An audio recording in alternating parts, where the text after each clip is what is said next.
A special holiday edition of Thursday Night Football. A sibling rivalry Thanksgiving night. The first place Niners. How bad do we want it? Battle Lewis and the Ravens. That's when you show who you are. Thursday Night Football, Thanksgiving at 8 on NFL Network. NFL Red Zone presents the top 5 plays from Sunday afternoon. There's Reggie Bush moving and gets the carry. And cuts inside the 10-yard line. Reggie Bush has a touchdown. 3rd and long. Tebow for Decker. He's got it. Touchdown, Denver. Throw here on 1st down for the long ball. Down the sideline, and what a catch! That's Dez Bryant who takes it away. Dalton out of the pocket. Dials up the deep ball. Double coverage, and caught by Green. Touchdown. What a punt by Malone. All the way back to the 18. But another good return by Hester. Crossing the 40, and again it's Malone, who had a hand on it, couldn't get him out of bounds, and Hester will take it the distance. The time for talk is fast coming to an end as Tim Tebow is getting set to come out of the tunnel. Less than 9 minutes till kickoff now. Tonight's cable cam coverage is being presented by Jared, the Galleria of Jewelry, as the New York Jets are coming out from their end of the tunnel right behind our set, getting set for Thursday Night Football, and the fans here at Sports Authority Field, exactly 1 mile high, are all fired up because here come the Denver Broncos with Tim Tebow trying to get the Broncos to 500 once upon a time when they were just 1-4, I guess, that time. Unthinkable that could be possible when we arrive here tonight to kick off week number 11. Michael Irvin, I want predictions starting with you. Well, I got to go with the Jets in this game, Rich. Just no way. I don't see how you can beat the New York Jets completing just 2 passes. I'm going with the Jets also. I believe that there's enough film out on the option that the Broncos are running for Rex Ryan and his defense to make the necessary adjustments. I think the Jets will cover Revis and Cromartie on those 2 receivers man-to-man and deploy 8 and 9 in the box to stop that option all night long. I'm taking the Jets. I'm taking the Jets also. The Denver Broncos offense is too inept to deal with this Jets defense, and when Rex Ryan has his back up against the wall, his guys usually come out and fight. Stop me if you've heard this before, though. The fans are with Tim Tebow. The fan vote at NFL.com/GameDayPick'em. Wow. Oh, the fans like the Jets, 80%. Pardon me. There they go. So the fans are not with Tebow on that one. 80%. There is Tim Tebow out there on the field. Career start, number 8. And Steve, how many throws you think we're going to see tonight out of him? Well, I don't think it's going to be low like under 10 like last game because the Jets will force him to throw. They'll get a lead and it'll force the Denver Broncos to open it up a little bit. Tebow's been great, guys, at leading his unit. This is a guy that plays with his will. We all talk about maybe he doesn't have the skill, but he will lead a team. The problem, but we need Sanchez, the guy on the other side. Not only Tim Tebow, but Sanchez to lead his team. I'm fascinated about this game because I'm live. I'm not watching it from NFL Network Studios. I want to see what the problem is with this offense, the coordinator or the quarterback. It's time to kick off week number 11. Will the Jets improve to 6-4 and stay in that East race? Or would they fall to 5-5 as the Broncos rise to that mark? 5 and change to kick off. Don't go anywhere.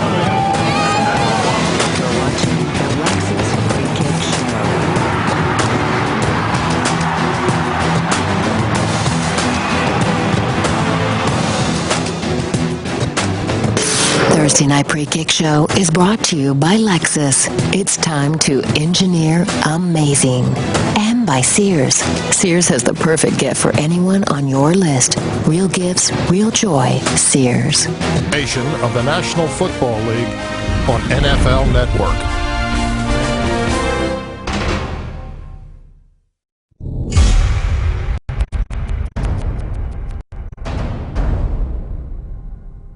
Winning is not a sometimes thing. It's an all-the-time thing. Let's get it done, baby. Come on. You don't win once in a while. You don't do things right once in a while. You do them right all the time. 1, 2, 3. Some guys play with their heads. But more importantly, you've got to play with your heart. With every fiber of your body. The object is to win. To win. To win.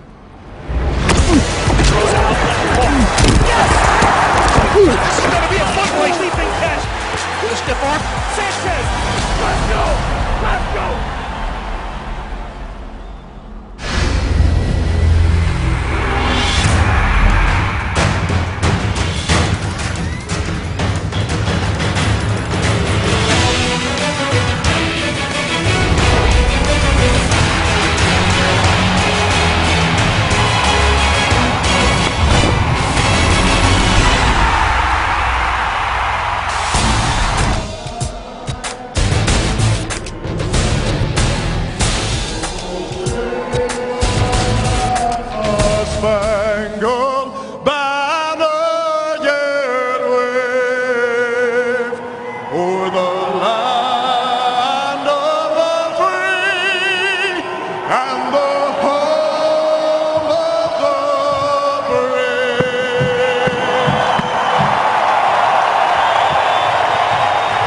And Thursday night football brings us to Sports Authority Field at Mile High, Denver, Colorado. Welcome, everybody. Brad Nessler along with Mike Mayock. This is a New York Jets team on a short week, has had to come on the road.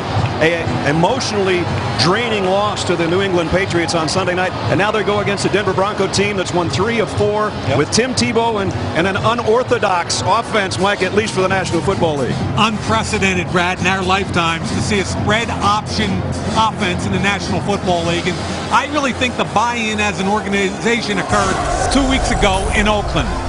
299 yards rushing. The basis was the zone read. They went unbalanced to the field, means a guard and tackle backside. When Tebow gets to the mesh point, he sees the defensive end bury, he sees the linebacker bury. Ness, there's nobody on that half of the field. 299 total yards rushing. This kid went for 118, and I think it's great the organization saying to Tim Tebow, you're going to succeed or you're going to fail with something you're comfortable with. Well, for the Jets, I think the question is, will the real New York Jets please stand up? And what's your identity? The last 2 years, they've rushed the football 54% of their snaps. This year, 43%. So, as Rex told us last night, back to ground and pound, 2 back, downhill, powerful football, and off that, Sanchez with play action and bootleg. Consistency has been the big question mark for them. Third member of our team is Alex Flanagan. Alex? Hey guys, well, Broncos running back Willis McGahee will play tonight despite a hamstring injury. He'll be challenged to keep it warm, and that will really determine how much he can play. Lance Ball will back him up. And then the Broncos signed a guy off of their practice squad this week. His name is Jeremiah Johnson. As he describes it, he majored in the option offense, played in that system at Oregon, and he was really good at it there. So he could be, Brad, the Broncos' secret weapon tonight.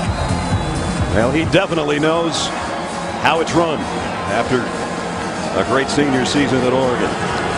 New York won the toss in the first, so Denver will get the football first. Nick Folks got it teed up. Cassius Vaughn is back deep, and Thursday night football is underway in Denver.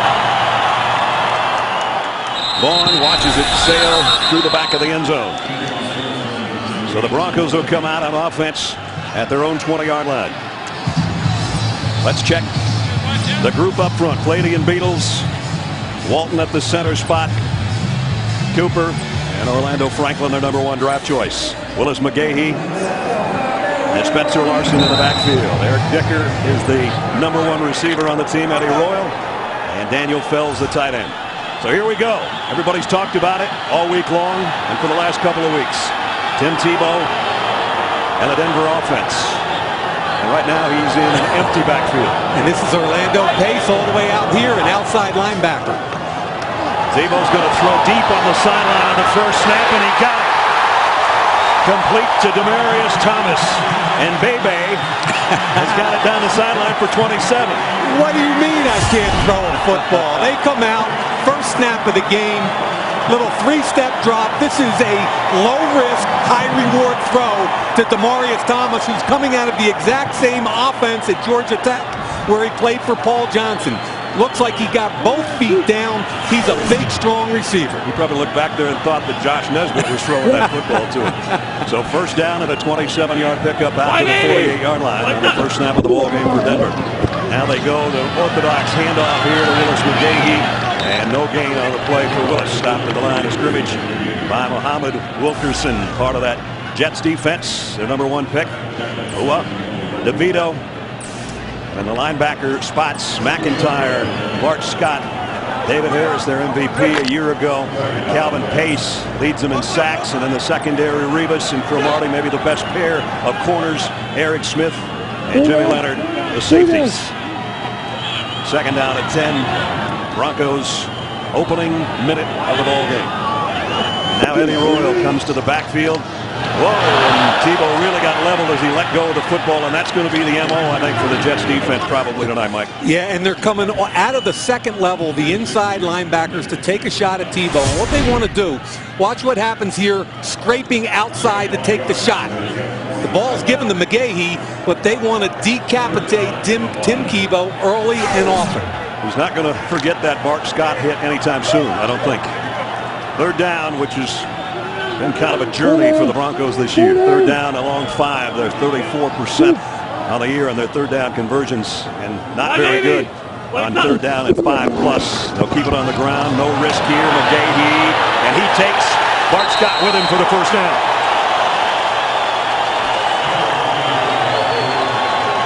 And that's what this offense is all about. You can talk zone read all you want, but watch the hit. Downhill zone read. It's just taking your zone steps that way. Now when the hit occurs, watch how far McGahee takes David Harris for a first down. It was Harris, the other inside linebacker, 52, and he's holding on for dear life. Lance Ball checks in for Denver. I think Willis McGahee had a little mouthpiece problem after that big hit by Harris, but it got him a first down. And Ball cuts in the middle, picks up 4. The Broncos heavy on the run game the last several weeks. They had 55 rushes last week. That's the most in the NFL since 1978. And look at the play selection in the last 5 quarters. 9 passes, only 2 completions last week, but one of them was a touchdown. And they were 2 for 8, as you said, Brad. But of those 8 throws, 3 times Eric Decker was wide open deep, and Tebow only got him 1. So again, low risk, high reward. Open receivers off play action. He's halfway to those 2 completions already with that opening throw to Demaryius Thomas. Here's a shovel patch inside. It's going to be a first down for Lance Ball.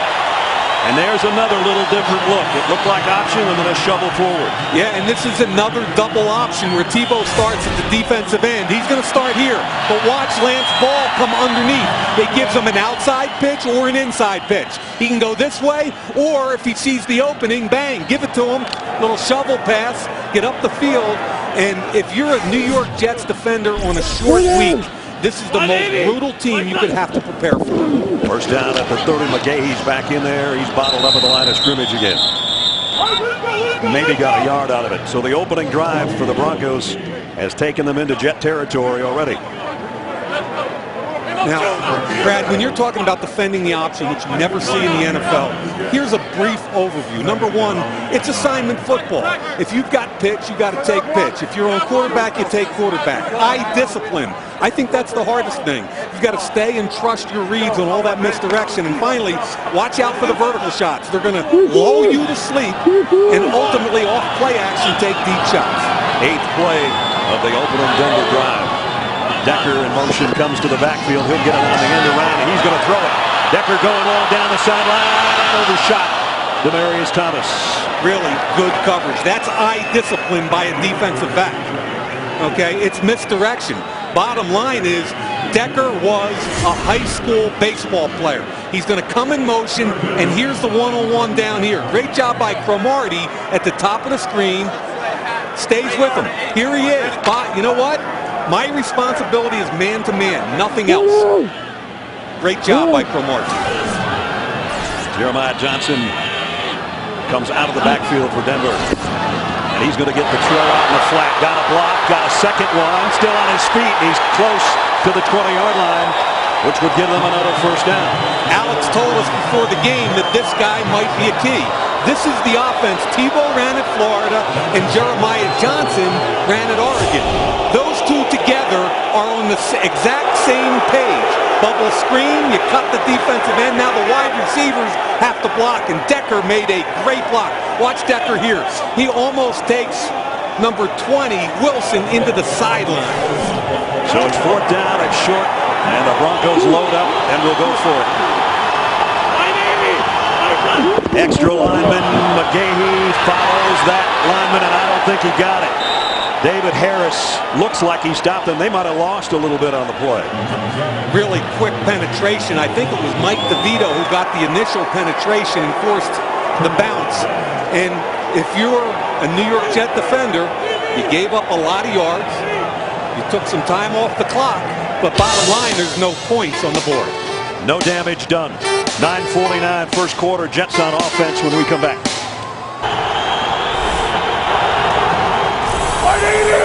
Antonio Holmes in motion. Sean Green belted right at the line of scrimmage by Marcus Thomas. Let's take you back to that 4th down. Now, this is one of the more undervalued players in the whole league. That's Mike DeVito on the 4th down play. Watch him cross the face of Cooper, get the penetration and the forces the bounce out, and then David Harris and Jimmy Leonard clean it up. But it all is because short yardage and goal line is all about penetration. 2nd down and 9. Mulligan, the second tight end in motion, and Sean Green will follow in that direction. He's got a good gain across the 25, a pickup of 5. Let's take a look at the Jets and their group up front. Offensive line, Ferguson's an all-pro. Slauson, all-pro. Nick Mango is center. Brandon Moore and Wayne Hunter round out the front group. Sean Green and John Connor in the backfield. Plaxico Burris. Santonio Holmes, the wide receivers, and Dustin Keller's the tight end. 3rd down, Jets. This is where defensive coordinator Dennis Allen often gets exotic. 3rd and medium distance. Again, Holmes in motion toward the ball and back away from it. And Sanchez is going to get swallowed up in the backfield of the 20-yard line. Von Miller and Elvis Dumerville are there, combining for the sack and a loss of 6, and the Jets will have to kick. And they bring DJ Williams into the A-gap, and they sit him here. Now you're going to get one-on-one on the edges, and this wonderful rookie, 58, Von Miller gets to him at the same time Dumerville does, and that is just beautiful. I love the scheme. It guaranteed one-on-one on the edges, and they took advantage. Conley shanked the punt out of bounds. Boy, this is going to give the Broncos great field position. Ooh. I mean, really. At the 34-yard line. They didn't get much out of that. About 13 yards on the punt. Broncos have a great opportunity on offense when we return to Denver in a minute.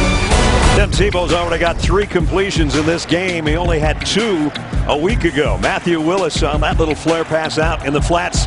And then hooking up deep with Eric Decker on the touchdown. But tonight, already 3 completions for Tim Tebow. And 2 or fewer completions. Patriots in the snowplow game. Bengals, that's when Corey Dillon rushed for 278 yards, and Derek Anderson in 2009 with the Browns. Those are the other 3 teams with 2 or fewer completions in a ball game to still come out victorious. It's pretty amazing. A lot of people asked me that question this week, and so our guys obviously had the answer. How do you win a game with 2 completions? That's how you do it. You rush for about 244 yards. That helps the cause. And people have asked me all week, what do you think the Jets are going to do? And my first answer has been they're going to go big. Okay, against this running game, they're going to get big, which is why Garrett McIntyre started at outside linebacker instead of Westerman. So I don't think you're going to see much of Westerman or much of even Aaron Maben. It's not their kind of game. You're going to see a lot of this kid McIntyre along with Calvin Pace, and their job, both of these guys have to set the edge. Here's the end around to Eddie Royal. Royal on the pitch, got the corner, got the first down before Darrelle Revis made the stop. Key block on that misdirection is Virgil Green, the tight end. Watch him right here at the bottom of your screen on Calvin Pace. That's the key. Get your butt right up in there. Pace can't make the play. And one more time, misdirection to Eddie Royal equals a big play. So here's the Broncos close to the red zone again. Remember, they came away empty on a 4th and short on their first possession. But after that short punt by the Jets, they're on the move again offensively. And they are inside the 20, courtesy of Spencer Larson, the fullback. High formation that time, right? And that sets the table for the next kind of option, which is the fake to Larson and then down the line with a pitch man. Man, it's kind of fast, isn't it, Brad? It is. Mike McCoy, I think, has what I like about Mike McCoy, the offensive coordinator, is what he told us, Brad, in our meeting the other day, which is he's actually learning some of the scheme from Tim Tebow and incorporating new things into the offense based on his suggestions.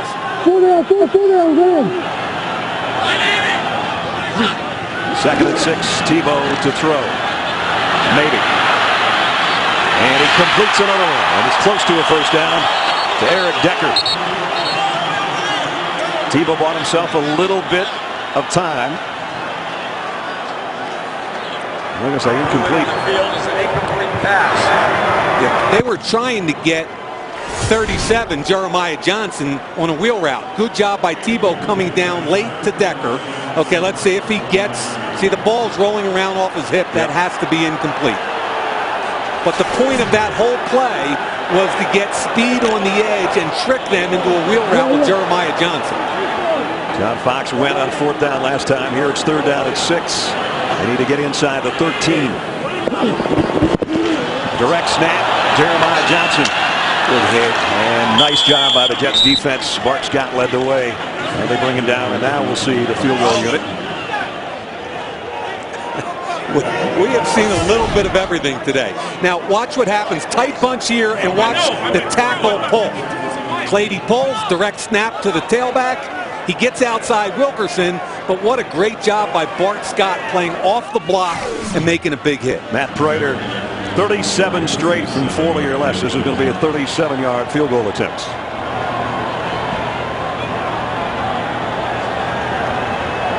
Colquitt to hold.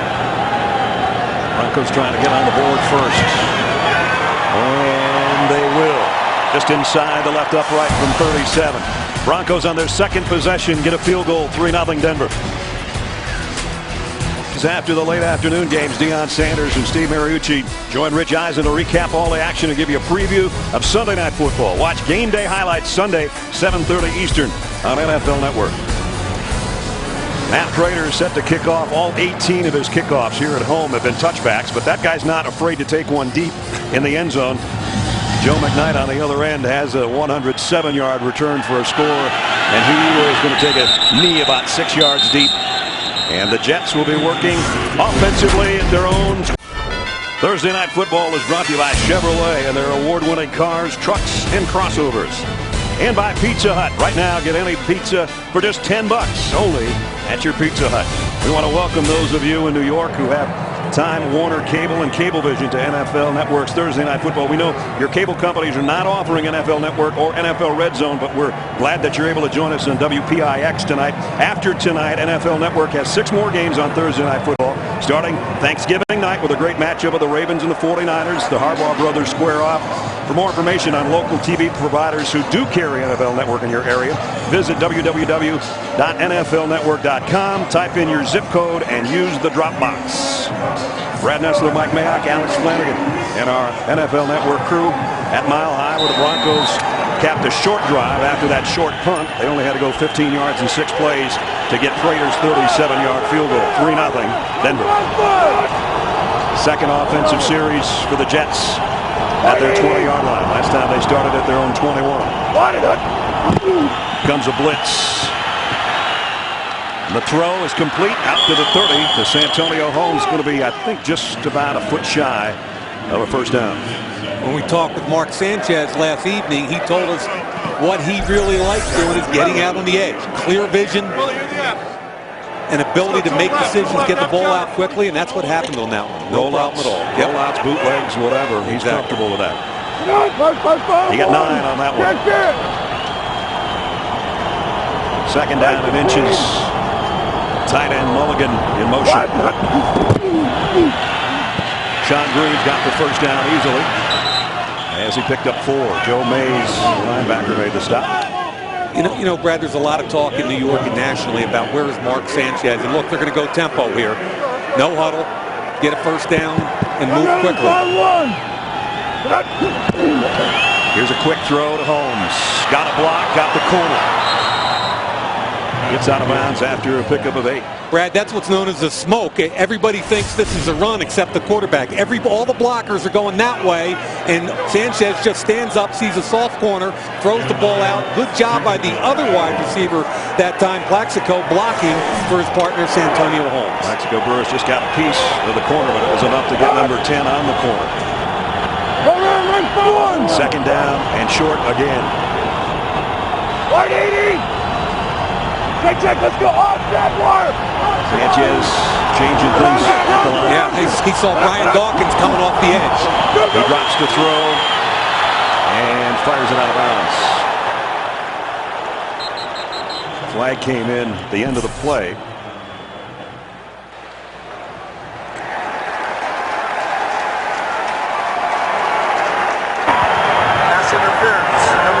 offensive pass interference.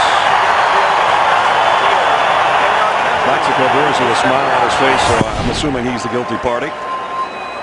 Champ Bailey is right there in the middle of your screen. Ball was in the air, so they make the call. Did you see the block Sean Green put on Brian Dawkins coming off the edge? He completely flipped him in the air. That's something Ladainian Tomlinson is so adept at. He's not playing tonight, and as you heard earlier, normally the third down back for the Jets. So after Champ took one on the ear hole, he trots back out there, and it's second down and 11. And everybody jumps. Broncos are pointing at the Jets. The Jets, of course, are pointing at the Broncos. Bill Lee to our referee. Coachman, number 98 defense. Points toward the Broncos. So they get part of the offensive pass interference penalty yardage back. Get Ryan McBean jumping, I believe, the nose tackle. Plays in their nickel. He's one of their 4 down rushers.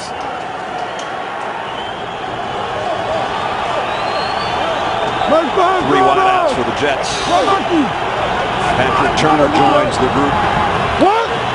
And remember, Jeremy Curley deactivated for the game because of his knee. Sanchez pump fakes one way, the screen back to Green.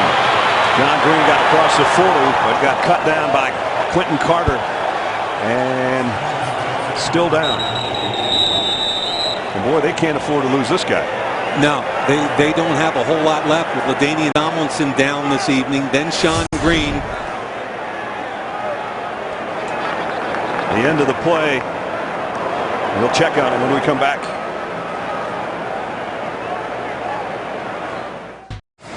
Tonight's aerial coverage is being presented by Southwest Airlines. Here in Denver, right now the Broncos with a 3-0 lead. The Jets might be down to Joe McKnight at tailback. Sean Green did walk off under his own power, but you know, Mike, Joe McKnight's got all of 53 yards rushing this year. Yeah, and third down is a problem area. He's not ready to pass protect his quarterback. It's a good thing for the Jets. They activated rookie Bilal Powell this week because of the injury to Ladainian Tomlinson. On third and short, the guy I just talked about, McKnight, and he fights his way with second effort, or maybe third effort, to pick up the first down. This is a guy, Brad, that when they first started, when they drafted Joe McKnight out of USC, kind of a ballyhoo guy, make you miss, good back. But when they drafted him, he came to training camp, and the first thing he did at minicamp was throw up. He wasn't in shape. He wasn't ready to go. People jumped all over him, and I think the best thing that happened to him was Mike Westhoff, the special teams coach, kind of ended up taking him and saying, you got to get your butt in shape if you're going to play for us. Right. And there you go, first down. And since then, he's been a catalyst on special teams. 107-yard kickoff return. He's forced a fumble. He's blocked the kick. He's dropped the punt. But that's part of the program. That's how you grow up. There's Sean Green, and whatever is ailing him is definitely putting a grimace on his face. So McKnight is going to have to carry the load until Green can come back. But right now, it looks more like he's heading to the locker room. And this is what happens to you with option football. By the way, Vladimir Dukas is in over here as a third tackle. So first down. Jets at their own 43. Sanchez. Deep ball on the sideline for Burress. Jump ball. Broken up. Wow. Goodman stayed right there with him and flagged down. That's one of those situations where Sanchez is going to throw it up in the air and trust the 6'5" Burress. Great coverage by Goodman, and then Dawkins came over the top. Here comes the jump ball. Look at the hip-to-hip. That's really good by Goodman. A lot of contact, but I love what Goodman did, and there's the hit there. Dawkins late and up high. No problem with the coverage by Goodman. They're going to get Dawkins on the hit. Brian's hit a lot of guys in 16 years. There's John Fox. Yeah. And he's not a happy guy right now. And several years ago, that play would be legal. However, with defenseless players, you can no longer make that hit. Brian Dawkins has been around a long time. This is his 16th year out of Clemson. John Fox, irate. First down, Jets at the 41.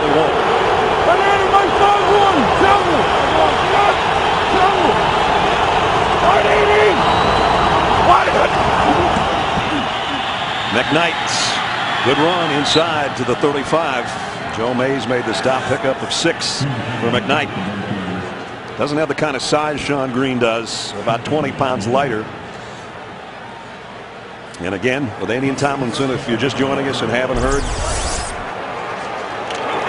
out tonight with a knee injury and not even active, so the running back core for the Jets is very thin right now. It's a big opportunity for Joe McKnight. That's the way I look at it. 2nd and 4. He gets another opportunity here. A tough yard. Roderick Bunkley made the stop. The Jets, of course, known as pound and ground over the years. 09, 172. Last year, 148 a game, was 4th in the league. But this year, 98 is 24th in the National Football League. And now they're trying to do it with a thin running back core. A 3rd down here. Bilal Powell, the rookie we just talked about out of Louisville, bigger back, is now in the game. Broncos bring everybody up close. Sanchez, quick throw on the slant, and he got it complete. Broncos are saying it hit the ground. Santonio Holmes saying, I caught it. Really good job by the receiver. You got to win inside if you're the receiver on slant. He beats Bailey back to the inside. That ball is loose to me. Hit the ground. I think if they get a chance to call this, the red flag is out there already, and they're going to challenge it. Champ Bailey said no way, and on that first replay, it kind of looked like the ball did hit the ground. Here's Holmes trying to come up with it. The ball is in and out, and that looks like it hits the ground. That's not even close. Next to his body. I think this one's coming back when we come back. We become the first pair of brothers in NFL history to coach against each other. Thursday Night Football, Thanksgiving night. Hope you join us. 8 o'clock Eastern on NFL Network. Here's the call. Receiver went to the ground. It's an incomplete pass. Incomplete pass. It's pretty obvious, and you know, Brad, that's an obvious call, but that Thursday night game we had with the Harbaugh brothers, I mean, who would have thought 3 months ago that San Francisco and Jimmy would come into that game with a better record possibly than John? How about that? Yep. And I love the fact that on Thanksgiving evening when families come together to watch football, we got the Harbaugh family, and they're almost like the kings of football. Dad Jack won a Division I AA. The sisters married to a basketball coach. I mean, it is a big-time sports family. Well, we'll take our family up there. We hope you join us on Thanksgiving Day and nights on NFL Network. Nick Folk to try to tie the game. This is a 52-yard field goal attempt.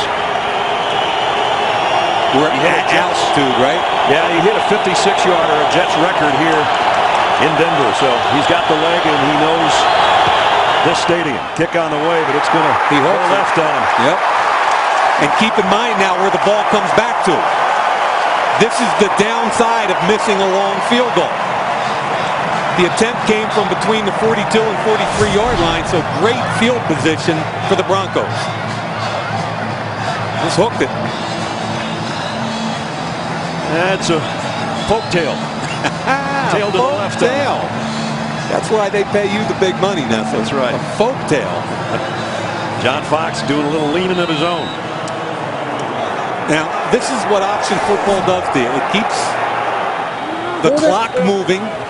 It keeps you in possession when you're playing well. More snaps so far for Denver in a low-scoring game. They love it. It keeps them in what they do. McGahee. Here at McIntyre, the outside linebacker brought him down, but McGahee got 4. Garrett McIntyre activated for this game. Typically just plays special teams because they want another guy that can set the edge. Calvin Pace on one side. He was up against the tight end, did a good job there. Pick up a 4 for McGahee, 2nd down at 6. At the 47 here in the late stages of the first quarter.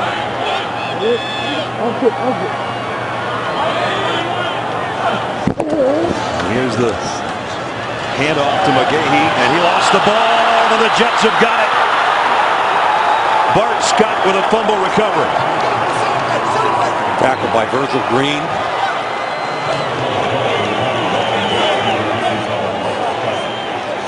So the Jets get it right back on the turnover.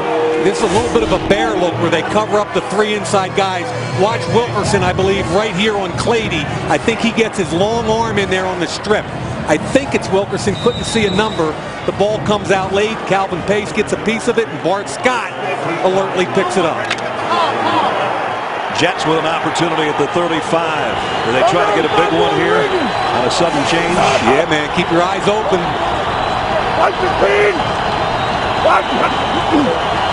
Sanchez, quick throw, complete to the 30. And it's Joe McKnight out of the backfield. That might be the last play of the quarter. Calvin Pace is going to be the guy that got credit for punching that football out of the arm of Willis McGahee. We played one in Denver, and the Broncos, who've had trouble winning at home, have the early advantage. Denver 3, Jets nothing. Second quarter on deck. At halftime, as we break down the game and get you ready for the second half. The Kia Motors Halftime Show, live on NFL Network, TGIT. NFL Red Zone presents the top 5 plays from Sunday afternoon. There's Reggie Bush moving and gets the carry. And cuts inside the 10-yard line. Reggie Bush has a touchdown. 3rd and long. Tebow for Decker. He's got it. Touchdown, Denver! Throw here on first down for the long ball. Down the sideline, and what a catch! That's Dez Bryant who takes it away. Dalton out of the pocket. Dials up the deep ball. Double coverage, and caught by Green! Touchdown! What a punt by Malone. All the way back to the 18. But another good return by Hester. Crossing the 40, and again it's Malone, who had a hand on it, couldn't get him out of bounds, and Hester will take it the distance. Stay in the game all season long with the NFL's new selection of mobile apps. Get unparalleled access to stats, fantasy news, video, and more. Go to NFL.com/mobile today. Second quarter about set to begin. Brad Nessler, Mike Mayock, Alex Flanagan. Now NFL Network crew with you from Denver. The Broncos lead 3-0. The area of the field where Plaxico starts to come into play.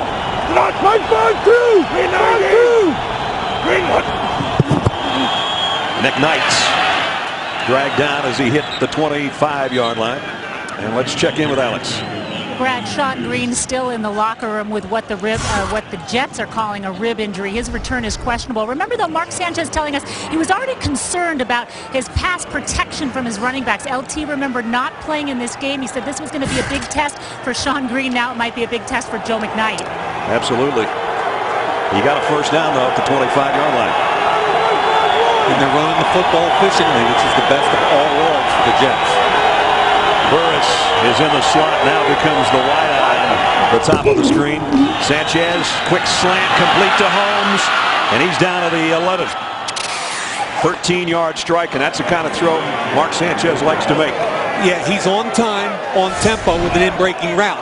If they're going to fake it this way, and then look at the soft corner, slant in here, and when he throws on time, play action, plant the back foot, look at the ball come out, and look at the cushion. Bang. Well done by Sanchez. Holmes with the first down. 3 rushes, 2 passes. The tight end Keller in motion. McKnight, little hesitation in the backfield, trying to find an avenue to run, and he can't find one. Maybe got a yard. Joe Mays made the tackle.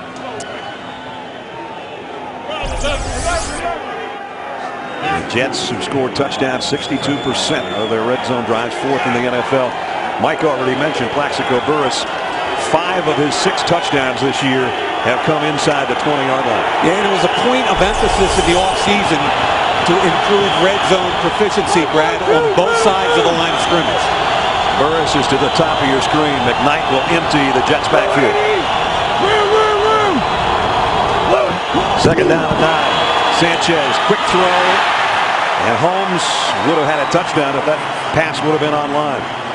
If Sanchez was looking to his left, there's underneath coverage because of Von Miller. This is an interesting throw. Von Miller's going to drop off into his lane. Watch what happens. He's going to come back on the slant. There he is, right there. He's very concerned about that, and he actually gets a piece of it. He's got to be more aware of different colored jerseys in his vision as he throws the football. Dennis Allen told us that they're going to double team Plaxico Burress and let Champ Bailey take care of number 10 in this type of situation. Third down and 9. They need to get to the 2 for a first down. Sanchez pumps, buys himself some time, throws complete, but it's short of the first down. Powell made the catch, but right on top of him is Wesley Woodyard. And Woodyard is the nickel linebacker, and Brad, you called it correctly because they were all over number 17 at the top of the corner of the end zone. He wanted to go to his left. He checks it down to Bilal Powell. And here comes Wesley Woodyard, who is more almost like a safety at Kentucky, doing a great job in the open field and forcing a fourth down. There was the Jets looking like they might go for it, and now they hustle off, and the field goal unit comes on. Fourth down and 2. And now they're going to have to call a timeout. There was some thought to going for it. Penalty markers. I don't know if they got the timeout called before the flag. At any rate, we've got a timeout. Second quarter, 3-0 Denver in front. Jets got the timeout called before the flag flew in from the end zone. And they had contemplated going for it on fourth down at the 2-yard line. Instead, they bring out the field goal unit. So you're going to see guys running on the field, off the field. There's Rex Ryan calling the timeout. You see the flag right in the middle of the O and the word Broncos in the end zone. But they picked that up because he got the timeout called in time. So field goal, Nick Folk, who missed from 52 earlier. This will be a 21-yard attempt. And this one's good. So with 12:05 remaining in the half, Willis McGahee's fumble and the Jets' recovery is what started this drive. And it led to Folk for 3. Tie game. Game day highlights. Here's what you missed. We're done asking if this team's for real. Only question is how far can they go? This team has no identity. Week to week, we don't know who they are. NFL Game Day highlights Sunday at 7:30 only on NFL Network. Tim Tebow warming up. Tim Tebow's celebration of dropping to one knee with his head in his hand has become an internet sensation all over the world. People are Tebowing like this. Stonehenge, Leaning Tower of Pisa, the soldier in Afghanistan, the Eiffel Tower, a double Tebow, the Grand Canyon, at the Vatican, where the Pope pretty much does that every day. I'm not sure he'd call it Tebowing, though. Cassius Vaughn is going to bring out the kick from 6 yards deep. And he got the corner, he got a block. And the kicker is there trying to bring him down. Cassius Vaughn down the sideline and tripped up at the 40, or it would have been a touchdown. Donald Strickland saved the score with a great kick return, a 66-yard run back by Cassius Vaughn. And it looked initially like really good coverage by the Jets. I thought they had him right there. Once he breaks that tackle, he's on top of the kicker, and that's an easy one. I'm going to make you miss. And Cassius Vaughn with a huge run back, second-year player from Ole Miss, free agent, great field position for Denver. Donald Strickland didn't give up. They'll give him credit. The 8-year pro out of where else, Colorado, tripped him up, or he would have been gone. At the 39, Broncos, and look at this set. Inverted wishbone. McGahee is going to be stood up and dropped for a loss. Jimmy Leonard from behind, and that's really a good job. And what they're trying to do is get their safeties into the run game. And when you can see that inverted wishbone, Leonard was playing like an outside linebacker. One of the tough guys around the NFL, despite the fact he's not the biggest in the world, Jim Leonard. Jimmy Leonard's, in my mind, always been underrated. Came out of Wisconsin, had 9 or 10 interceptions one year, punt returner. Nobody said he's too small. He was a walk-on from a little town in Wisconsin. Barry Alvarez says, I don't care, he can play football. Too small, too slow, and all he did was intercept passes and return punts. And again, no gain on the play. Lance ball stops. Let's check in with Alex. Hey guys, well of course defensive adjustments were going to be a big part of this game. It appears like Bob Sutton, the Jets linebacker coach, is really making a lot of them on the sidelines when the defense is sitting. He has the pictures as kind of talking to all the coach. Remember, he was the head coach at Army for 9 years where of course they ran the option. He was tasked with teaching the Jets defense how to defend it this week. It was not an easy task, of course, had 2 days, really 1 day to teach his guys. They're doing a pretty good job so far. They forced a 3rd down and 11 here. All 3 wideouts to Tebow's right. He looks that way and goes that way. Complete to Eddie Royal. But Eddie would have to do it all on his own. Only got 2 yards on the play. Yeah, and that's Jimmy Leonard. We just talked about him. When you get an athlete in space one-on-one, you expect your athlete on offense to win. Eddie Royal makes the play. Watch what, Leonard makes the play on Eddie Royal. He knows the sideline is his friend, so he plays him to the sideline, won't let him cut it back. Does a great job making 2 consecutive plays, and Jimmy Leonard is personally forcing the punt here. And he's back to return the punt if he can get his hands on it. Britton Colquitt to kick. What did Rex tell us last night about Leonard? Jim Leonard could catch a punt in a hurricane. And it's been kind of windy here today, so he might have to. He will take the fair catch at about the 8-yard line. Jets will be on offense when we come back. Talking about Tebowing, this was right before the game. That'll be a picture he'll keep forever. Tie game. The new 2012 Kia Altima. And it's not your average midsize sedan. And by K Jewelers. Every kiss begins with K. Well, Rex Ryan wrote a book one time called The 46 Defense, Coaching Football. And on page 67, that's where it starts. Defending the option. I know you're going to read this whole thing on the plane tomorrow, but I tried. There's 20 pages, and of course, because his father, Buddy Ryan, is the architect of the original 46. Right. What do you think the first suggestion is in defending the option? Use the 46. Use the 46. So we'll see Bear defense tonight, I guess, and they're doing a pretty good job. Alex was talking about it a couple of minutes ago. Right now, they're on offense, though. The Jets in a deep hole. At their own 9. McKnight dropped for a loss of a couple. Bunkley was the first guy there. Yeah, nose tackle working against the all-pro center. Mangold really did a nice job. Remember, Sean Green's in the locker room where it appears that it's a rib injury problem. LaDainian Tomlinson not activated with a knee. And so Joe McKnight, who had all of 53 yards rushing coming in to this game, is the guy trying to carry the load on the ground for the Jets.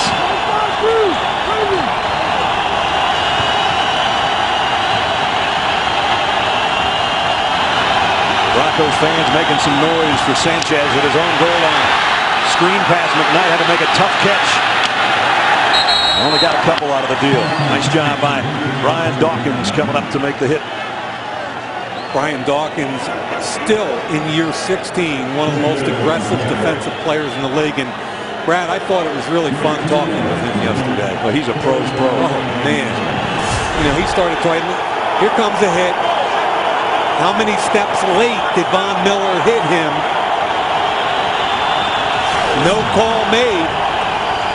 And Thomas on the sideline, Marcus Thomas, who made that play on 1st down, he's down also.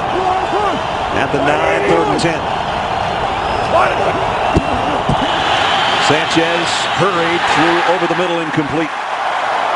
Intended for Turner, I think. He was the closest guy. And because of the location of the field and the fact that they're concerned about the running back and pass protection, we're seeing a lot of quick throws right now. And Denver doing a real good job. Dennis Allen, their defensive coordinator, on 3rd down, disrupting the route. Eric Decker and Eddie Royal both have punt return touchdowns this year. They await the kick from Conley. High kick. Camping under it. Decker at the 48. Only a short return, though. Nice job by the Jets special teams. Exactly 8 minutes remaining in the half. Getting physical here at Mile High. To be the official soft drink of the NFL takes a special formula. It takes drive, determination, and a whole lot of taste. With millions of thirsty NFL fans out there, you've got to deliver every Sunday. And if you can do it all with 0 calories, you will be a legend. Pepsi Max. 0 calories, maximum Pepsi taste. NFL Red Zone presents the top 5 plays from Sunday afternoon. Reggie Bush moving and gets the carry. And cuts inside the 10-yard line. Reggie Bush has a touchdown. 3rd and long. Tebow for Decker. He's got it. Touchdown, Denver. Throw here on 1st down for the long ball. Down the sideline, and what a catch! That's Dez Bryant who takes it away. Dalton out of the pocket. Dials up the deep ball. Double coverage, and caught by Green. Touchdown! What a punt by Malone. All the way back to the 18. But another good return by Hester. Crossing the 40, and again it's Malone, who had a hand on him, couldn't get him out of bounds, and Hester will take it the distance. A special holiday edition of Thursday Night Football. A sibling rivalry Thanksgiving night. The first place Niners. How bad do we want it? Battle Lewis and the Ravens. That's when you show who you are. Thursday Night Football, Thanksgiving at 8 on NFL Network. Thursday Night Football, Sports Authority Field at Mile High. Tie game 3-3 as we take a look at Mike's playbook here. You know, we've talked about different kinds of options, and we'll get to that in a second. 3rd time the Broncos have started in plus territory tonight at the Jets 48-yard line. Eddie Royal comes back there. There's the zone read by Tim Tebow and takes it for 7 or 8 yards. Brad, that is the triple option in the NFL. It's the zone read. He's going to come in front, fake there. There's the first one. Now Tebow pulls the ball, and he's got a pitch man. But look at the hole that opens up. Bang. Option 2, he likes it, doesn't need to make the pitch, gets up the field for 8 yards. 2nd down and short. Jeremiah Johnson now in the backfield. See an eye set here, and here is the pitch. Johnson bobbles it. Look out. Kept control barely. Mark Scott and McIntyre are there to make the hit. Real good penetration again, forces the quick pitch, and Johnson wasn't ready. Watch the penetration. Bang, in between the center guard gap again by DeVito. Jeremiah Johnson, first-year player out of Oregon. Got to catch the football. It's off the back of your pad, I know it. But, Brad, the only way Jets have scored so far is off the turnover. Yep. You can't turn the football over. They're going to waste another opportunity on the plus side of the field if they don't pick up this 3rd down. Bart Scott said, dude, you know, welcome to full-time action in the NFL. If you want to play, you're going to get hit. And Scott's the guy that went out. Here comes a blitz. Tebow over the middle, overshot his intended receiver, and Daniel Fells, the tight end, was open. Yeah, and this is an NFL stick throw that an NFL quarterback would be expected to make. Here he is, and it's just a little down and in route, a dig route. Half separation, a good window right there, fitted in between the 2 linebackers. Throws it out in front too far. That should be a 1st down. So they took over on the punt return at the 48. Now they're at the 49, and they're punting it themselves. Colquitt to kick.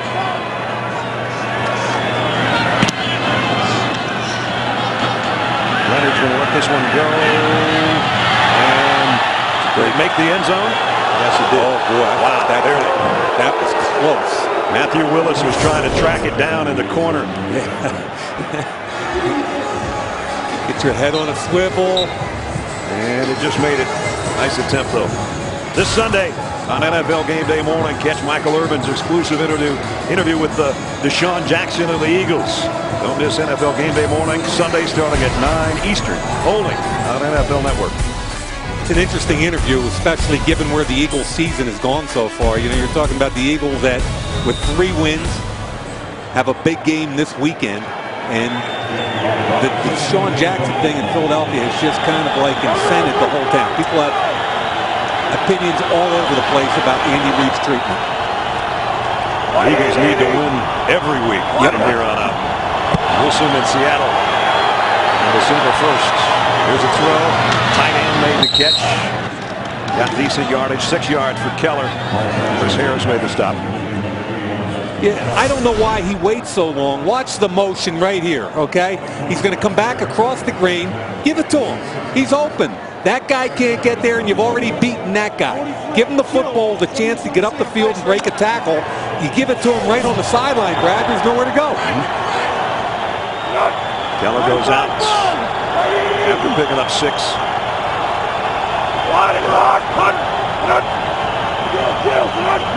Broncos showing blitz. McKnight runs into trouble immediately. Ryan McBean and a loss of 1. This game is very important for both teams. The Jets, after a deflating loss to the Patriots, know there's no room for error anymore. Buffalo's there with them at 5-4, and New England's got the lead in the East. In the West, same story. Denver can get in there and be within striking distance of Oakland if they win at home tonight. If you're a Jets fan, if you can steal one tonight, then you get extra time to prepare for the game at Buffalo. 3rd down at 5.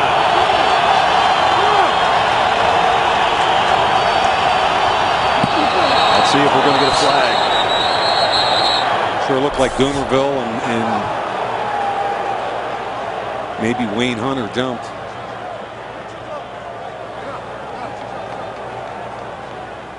Bill Levy checking numbers.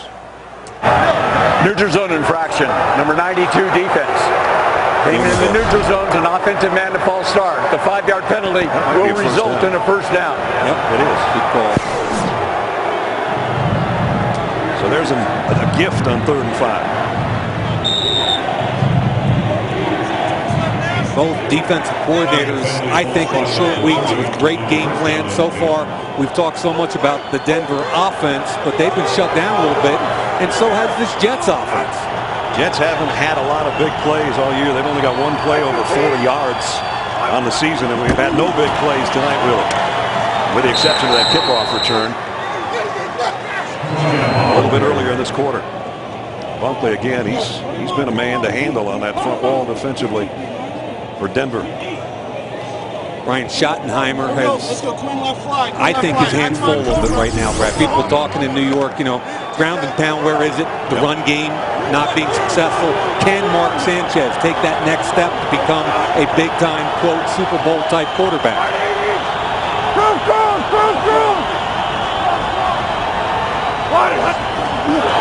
Sanchez on 2nd and 8, fires near side. And catch, they say, to Plaxico Burress.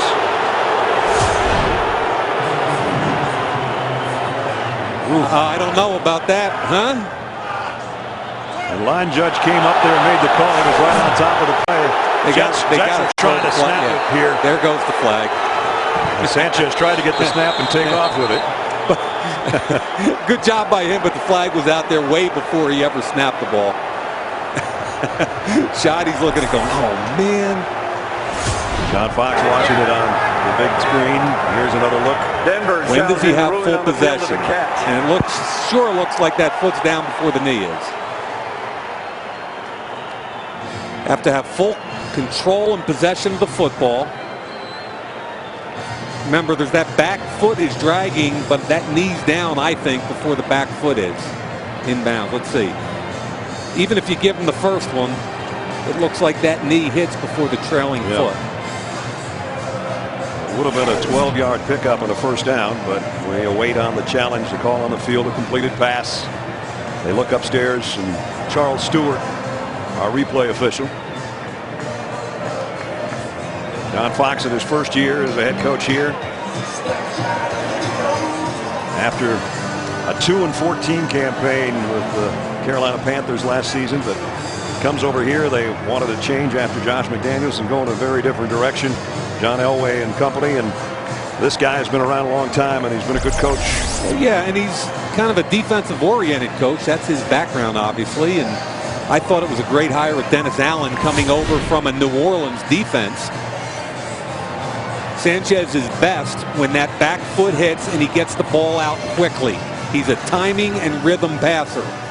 When he's got to pull, like a lot of young quarterbacks. The receiver did get 2 toes down with possession. It's a gave him a second toe. Denver will be charged a timeout. It was really close, the second toe and the knee. The rest of the game. So you assume possession right there. One toe tap. Now look at the knee and the back toe. That's correct. That is correct. Rex Ryan said, I knew it was good the whole way. Lost timeout for Denver.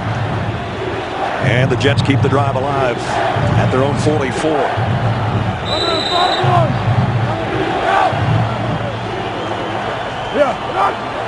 Just under 4 minutes remaining first half in a 3-3 game here in Denver.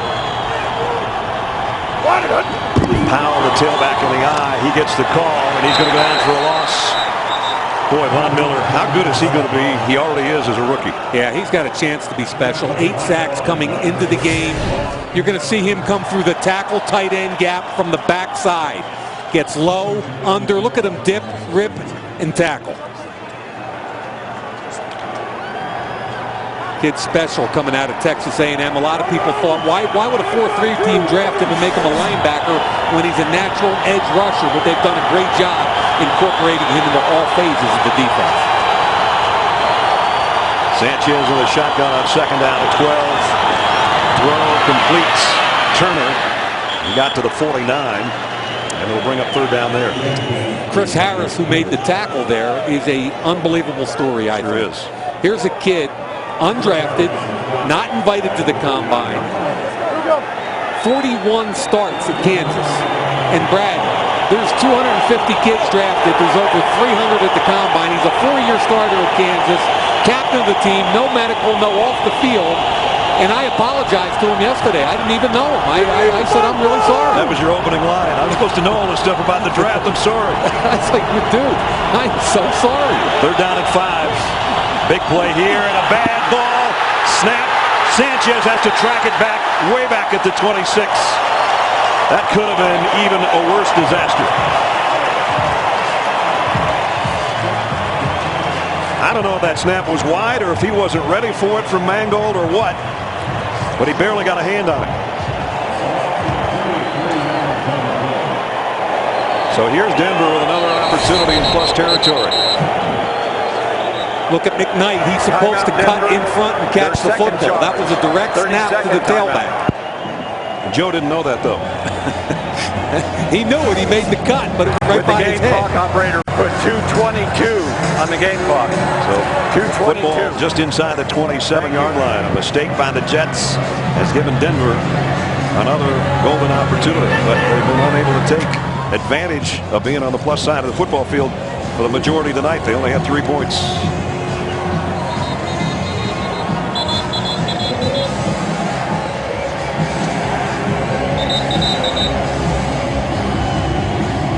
Fourth down at 27. TJ Conley to kick. Eddie Royal will be back deep. This time they don't put twin return man back there. Royal's got an 85-yard punt return for a score. And that was against Oakland. He's going to have a chance here from the 32. And again, the Jets do a good job on special teams to get down there. Give him only a 5-yard return. Tim Tebow on the ground has been sensational as a quarterback in his first 7 starts. Some kind of unique company for him. Most rushing yards, first 7 career starts at quarterback, joining Randall Cunningham, who was next in line, and then the guy that we think Tim reminds us of a lot, Bobby Douglas with the Bears back in 1969. Yeah, 6'4", 225-pound left-handed quarterback that everybody wanted to move to tight end or fullback. Sound familiar? Yes, here's the zone read again, and Tebow on the ground across the 40-yard line. And that is going to bring us to the 2-minute warning. 2 minutes remaining. The 2-minute warning. Jets and the Broncos deadlocked in a 3-3 tie. Halftime show. Gary Henderson, Kurt Warner, Sterling Sharp will be along. It'll be interesting to hear Kurt's take on the quarterback play tonight. Plays a little different than number 15, that's for sure. This Jets defense has done a phenomenal job on a short week stuffing the Denver rush offense. Tebow on play action. Flush down to the pocket. Will get what he can and get bumped out of bounds by Calvin Pace. No gain for Tebow. And it's going to be third down and long. And this is one of the problems when you want to run the football is you get in the 2-minute drill. Now you want to throw. 2 receivers to the top of the field on a double post route covered, and then they had a crosser from the other side. Bart Scott picked up the crosser right there. The whole thing's counterfeit. Here's a guy that in an option offense is going to probably have a boring night. Darrelle Revis, who I think is the best corner in the game. Well, he said he hopes they don't fall asleep because they're not going to see many passes in the air. They'll see one here. Tebow rifles this one, and it might be a first down if Eddie Roy gets a good spot, but he's not going to. It'll be short. Yep. And there's plenty of time left now. 1:40 and rolling. If you're the Jets, do you use a timeout right now? Here's Tebow. Puts it on him. That's a good throw. It is a good throw, but number one, you've got to make the break to get enough yardage to get a first down. And look at the ball. Look at the ball again. Remember, we're inside 2 minutes. It'll be a booth review if they do anything here. Colquitt is set to punt.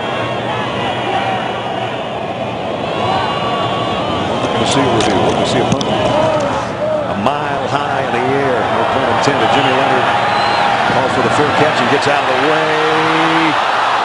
This one made the end zone too. Willis and Cassius Vaughn both had an opportunity that time to make a play. 53-yard punt. The big hop, and remember in the NFL, once you go in the end zone, you can't touch the football. It's coming back to the 20. Willis is in the end zone. I thought that was a good punt, and they had an opportunity to make a play. Jets have 2 timeouts to work with. Just under a minute to play. Sanchez comes out to the huddle. Trying to muster some offense here tonight.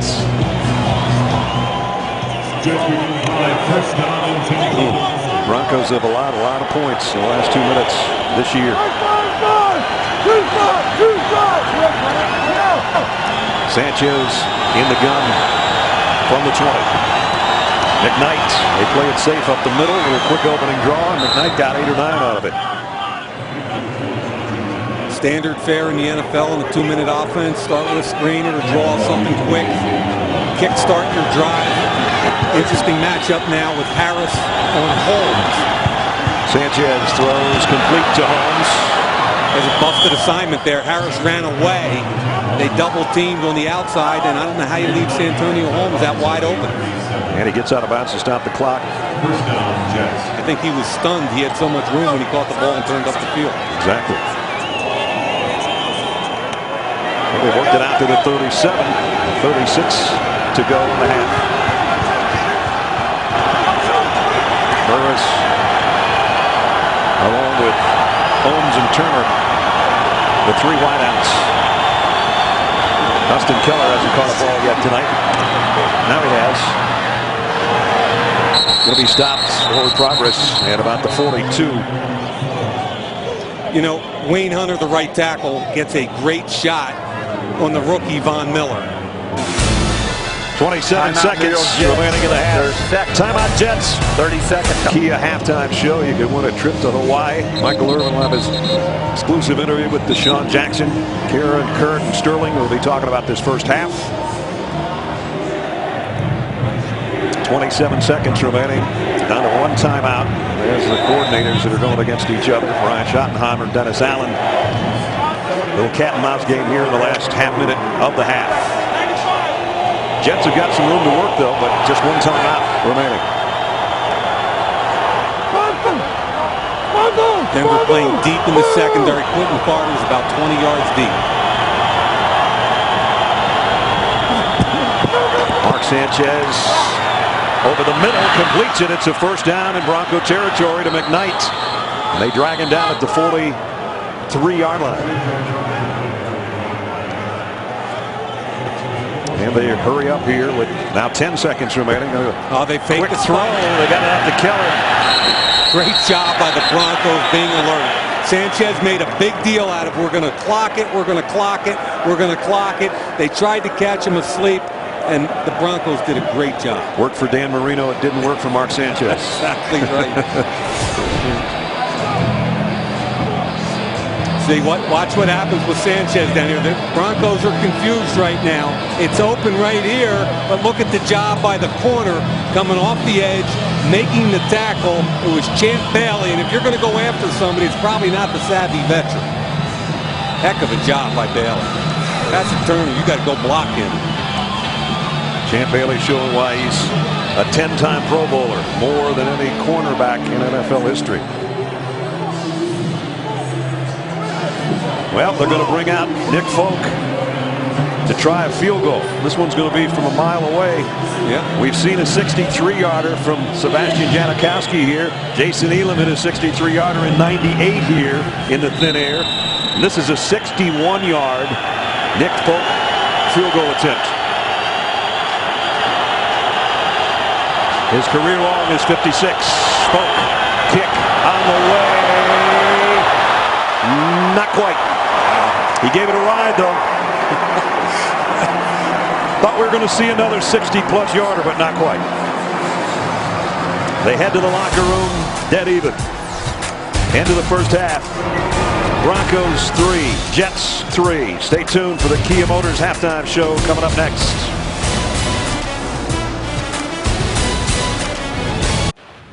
Welcome to the Kia Motors Halftime Show. To learn more, visit kia.com. If you were looking for offense tonight, as they say in old New York, forget about it. Von Miller burying Mark Sanchez, indicative of the defensive hard-hitting battle that we've seen play out through the first half of Thursday night football. Rich Eisen here on the field for the Kia Motors halftime show. We've got Jesse James. Again, not much of a mathematician, 2 yards to carry. Right, you saw the Denver Broncos starting field position. They were on the plus side 3 times, and they only got a field goal. So somebody's got to get some offense rolling here in the second half. Yeah, I think the story, though, of the first half is we talk nothing more than all about Tim Tebow, option, option, option. And Mike Pettin, the defensive coordinator, is really the guy that teed up this Jets defense. And the key to stopping option is playing big, playing with numbers, and then penetration. Mike DeVito, point of attack on 4th down early in the ball game. Sione Buha, again, beats J.D. Walton. Penetration, makes the tackle in the backfield. Athlete in space, Eddie Royal, one-on-one with Jimmy Leonard. You got to win this if your offense. Leonard plays leverage, uses the sideline, makes a great tackle. So I really think Mike Pettin and this Jets defense has done a phenomenal job. Before the kick, let's check in with Alex. Hey, Brad, well, both head coaches telling me at the half that this is exactly the type of game that they expected. A defensive battle. Rex Ryan said that his team made the necessary adjustments on defense in the first half. On offense, he wants them to continue doing what they're doing. Run the ball and hit some of the passes on the outside. Keep an eye on the altitude, you guys. It's affecting some of the Jets players. Santonio Holmes taking some oxygen in the first half. They're tired, working on a short week. And you talk about defense, Alex. The Jets' longest play from scrimmage is 14 yards. Broncos offense only had 1 play over 10 yards, and that was the first play of the game when Tebow threw that 28-yard pass to open up the first quarter. Prater to kick. Bang! Deep. And out of the back of the end zone. So the Jets, again, working from the 20-yard line. Now, I ran into Trent Green in the hallway at halftime, and being a former quarterback, Brad, he wasn't real happy with this first half. Well, there's the numbers for the 2 quarterbacks. 5 out of 7 for Tebow and 14 of 17, but only for 104 yards. A lot of short stuff for Mark Sanchez. And keep in mind, they don't have a tailback that can pass protect. Right. So I think they're trying to get the ball out of his hand very quickly. Sean Green hurt in the first half, so it's Joe McKnight who's been playing tailback for the most part tonight. Powell has seen some time back there as well. First play, 3rd quarter. Jets on the 20. Santonio Holmes in motion. Play action. The throw is on target to Plaxico Burress, and Burress reverses his field. Across the 40, all the way out to midfield. That's the way you start off the 3rd quarter, the longest play of the game. And that's the throw we've talked about all week that he can make. A timing, play action. Watch what happens as he comes off. Back foot hits. It's a timing throw, an in-breaking route. He puts it right on him. Champ Bailey gets beat. The change of direction, Quentin Carter falls down, and a big play by Big Plax. Out to midfield. Around my On the first snap of the third quarter. Yep. 180. Blitz coming. Toss to McKnight. McKnight's got a little bit of an opening. It closed quickly. DJ Williams is lucky he got a hand on him, or he might have been off to the races. Yeah, the problem with blitz is that if you miss at the line of scrimmage, if you whiff, he's into the secondary untouched. And watch what happens here. This is great hustle because the blocking is good. DJ Williams gets off the block, retraces his steps, makes a tackle. So a little different pace. The Jets play action, hit the bang route with Plaxico, then a positive 8-yard gain in the run game. Going to the first down run, and McKnight looks like he might have it. Robert Ayers made the stop. Going to depend on the spot on this one.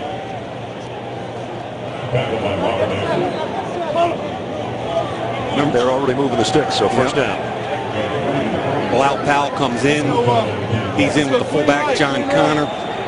Remember Connor in that NFL film series, Hard Knocks? The Terminator. Terminator was easily Rex's favorite player, wasn't he? He'll lead you to the play a lot of the time. Right now, he's moving around in that Jets backfield. Sanchez is going to throw. And flags are down. Yeah, they got him. No question to me. Andre Goodman had his hands all over Plaxico Burress. And the Jets got what they wanted. No safety help, one-on-one with press coverage. Illegal contact. Number 21, defense. 5-yard penalty, automatic down. Plaxico Burress wanted a holding call instead of illegal contact. There it is. He's holding on to him. Plaxico pushed off at the end, but they already got Goodman. Good call. It's only a 5-yard walk-off to the 35. Broncos have had 4 penalties, all against their defense tonight. McKnight back in the backfield for the Jets. He's led him with 31 yards on his 10 carries. Antonio Holmes 4 catches. Good job percentage-wise by Mark Sanchez. But again, that longest pass was the one earlier in this drive at 30 yards to Burress. The quick throw again to Burress. And trying to stretch out to get the first down, but Goodman brings him down short. And I like the pre-snap reads by Sanchez right now. Single high safety, it's an easy read. Goodman plays off, play pitch and catch. What did the coaches tell us for Denver and the players as well? Sanchez is streaky. He can be streaky good, streaky bad. Right now he's on 9 in a row. That's streaky good. And I keep going back to what does he do well? Timing routes, gets the ball out of his hand on time. In breaking routes, he's best at. 2nd and 1. This is a down you can do a lot with. And they might try. Slant to Burress. Inside the 15. This is a play that earlier on Sanchez did a great job on. It's the play action. And now you got to win inside. Press man when you're running a slant. Take him up the field, back underneath, present your numbers for a target. That's all by the receiver. He gave his quarterback a great opportunity to make a play. Well, he's such a great target. 6'5", 232 pounds. And a great opening march here to the Jets to open the third quarter. And Brad, did you see how he took him up the field 3 or 4 steps before he came back under? That's a veteran move. He was not in a hurry. He went to the right, now he comes back to the left, and McKnight goes up, and there's confusion. And we're going to have a timeout. Jets don't want to blow an opportunity. They're first. There's an angry offensive coordinator because things were really going well. We'll see if they continue that way when we come back. Southwest makes the call. Game day morning. Dallas quarterback Tony Romo sits down with Michael Irvin to discuss the NFL East playoff race. Catch NFL Game Day morning, Sunday 9 Eastern only on NFL Network. Well, the Jets took a timeout. They don't want to waste an opportunity here with a first down inside the Bronco 15-yard line. Red zone alert number 17. Got a double. Sanchez backpedals, throws. McKnight on the screen. Joe McKnight is close to the goal line. They've got him down at the 1. And that's the 3rd screen pass of the evening. I love the call. The right guard, Brandon Moore, watch him pull out. Really good call. Plaxico is double teamed down the bottom. He looks left, comes back to his right. Here comes the setup over here. Right guard, Brandon Moore, body on a body, great cut block. And McKnight almost scores. Down to the 1-yard line, first and goal. Play action. Sanchez pumps one way, comes back the other. It's out of bounds. Wow. Keller got the foot down, but it hit the chalk. And that stops a string of 11 straight completions for Mark Sanchez, a career high for him. Yeah, and you got to make this throw and catch. He's wide open. How do you make the throw that high and force him out of bounds? I mean, he's wide open. Clearly out of bounds, and that's a bad throw. Look at it. Throw back. It's set up beautifully in between the number 91 Ayers, who's dropping off the Dawkins. Extra offensive lineman, 2 tight ends. Powell's the tailback, gets the call, runs into a Bronco wall, and he's not going to make it. DJ Williams, Wesley Woodyard. Ruling on the field is a fumble. Wait a minute. Recovered by the Jets in the end zone. Touchdown. It's a touchdown. Yeah. I thought I saw the ball come out. I did not. I apologize. And everybody's jumping up and down about the tackle, but the ball was out early. Watch what happens here. Great goal line defense and penetration. The ball is out right now. And there it is on the ground, and you can see right there, looks like Slauson jumps on it. Touchdown. Matt Slauson, the left guard, is going to get a touchdown. And now they're going to review this, I'm sure. Previous play is under review. I didn't see the ball come out, and it's hard to miss Slauson at 315 pounds, but I missed that too. Wow. But this is a huge turnaround. I mean, here's where the defense forces a fumble. They think they make a play. Slauson falls on it. We'll be back and check on what happens with the replay in just a minute. Another look at a crazy play as the ball came out. After reviewing the play, the ruling on the field stands. Touchdown. With a touchdown. It only figures in a game with very little offense that a guard from Nebraska would score our first touchdown. Call that poetic justice. I think so. DJ Williams stripped it. Get a chance to make a play on the goal line, and the Jets very, very fortunate. Nick Folk in for the point after.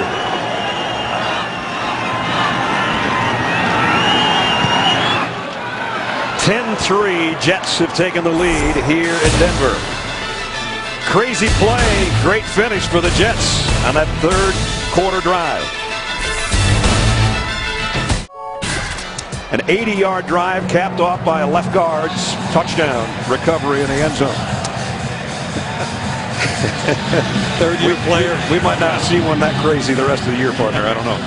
At any rate, it's 10-3, and Tim Tebow and the Broncos waiting to take over to try to answer. Cassius Ball, remember, he had a 66-yard kickoff return earlier in this game. He'll have a crack at this one, 5 yards deep. This time he's not going to get 66. He's not even going to get to the 12-yard line. Emmanuel Cook made the stop on special teams.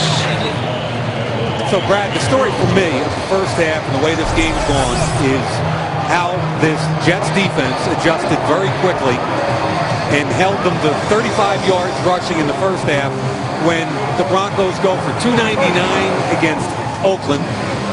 The next week against Kansas City, they go for 244, and now the Jets have stuffed them. And that's the story. It's Mike Pettin getting this team ready to play on the defensive side of the ball, and the players executing. The Broncos haven't had a first down on their last 4 drives. McGahee on the inside, only got about a yard. Wilkerson, the #1 draft choice out of Temple, on the hit. See these 3 guys right here? That's 3 nose tackles, Brad. That's their big group. 3 nose tackles. Then they've got Garrett McIntyre and Pace. So what they're doing is going real big in the middle of the line of scrimmage, and their 2 best edge-setting guys in Pace and McIntyre, and Mike Pettin is the guy that set this whole thing up. Kind of look bored, didn't he? I'm sure he's not. Mike's a pretty good scorer in his own right, that's for sure. Yeah, he is. 10 years ago, he's coaching high school football. Second down and 9, and the Broncos have to take a timeout. So now the fans are getting a little bit uneasy. Their team's down by a touchdown 5 minutes into the third quarter. Broncos trying to even their mark at 500. And the last couple of years, Tim Tebow 4-3 as a starter. The end of last year when he started, and now over the course of the last month. When he starts, things go pretty well. When he doesn't, not so hot. But tonight, not enough offense so far. And here they are inside their own 15-yard line, having to call a timeout as they were a little unorganized on that last snap, or before the last snap. And they find themselves in a second and long here. Tebow's going to throw it out to Lance Ball. Looking for blockers. Broke a tackle. Got a first down. And then some. And Lance Ball, who had a big game last week, rumbles out and picks up 19. Yeah, they had a chance to make a play at the line of scrimmage. Ran through the tackle of Bart Scott. Really good run here by Lance Ball. Fake the zone read. Come back. Screen is set up well. Runs through the tackle first of Puha. And here comes Scott. Breaks inside of him. Good block by Beatles, pushing him past the hole. Why, baby? High backfield here. And now here's the option. And the pitch to the trailer. Ball. And he's got the corner. Head-on collision. But he got another first down or very close to it. Maybe a yard shy. So the Broncos, who hadn't had a first down since there was 7 minutes left in the second quarter, almost have back-to-back first downs on the last two plays. Double option. They're going to option off the outside guy. No give, and here's Calvin Pace. They option off of him. There's the decision. He's going to pitch the ball to Ball, and Pace can't get there. Nice job. That was a little wrinkle they added last week. We didn't see it in the first half. Jets have to be aware. They did get back-to-back first downs. They respotted that ball after the ball landed at the 43-yard line. Tebow throws on the run and incomplete. Eric Decker, the intended receiver. Antonio Cromartie was covering. And we've talked an awful lot about Tim Tebow. What do you get in the pass game? Well, you get a lot of ugly for a while. And it's sometimes how it seems like in the Number fourth 75, quarter with the game on the line. Eligible. 75. He's got an ability to bring people back, and he gets more accurate. Got an extra tackle in the game now. Chris Clark, number 75. What he done? Quick snap on 2nd and 10. McGahee, maybe 3. Check in with Alex. Hey, Brad. Well, Tim Tebow's teammates love him. We all know that the fans love him here as well, but it hasn't exactly been an easy situation here with the Denver quarterbacks. Of course, you have Brady Quinn, who did really well in the preseason, and Kyle Orton, who was the starter here, and a little bit of an uncomfortable situation. Both those guys obviously want to play, but you watch him on the sidelines. Very helpful to Tebow, a young guy trying to, as you said, learn the offense of the NFL a little bit better when it comes to the pass game, Mike. Let's see if he passes here, Alex. 3rd down and 7.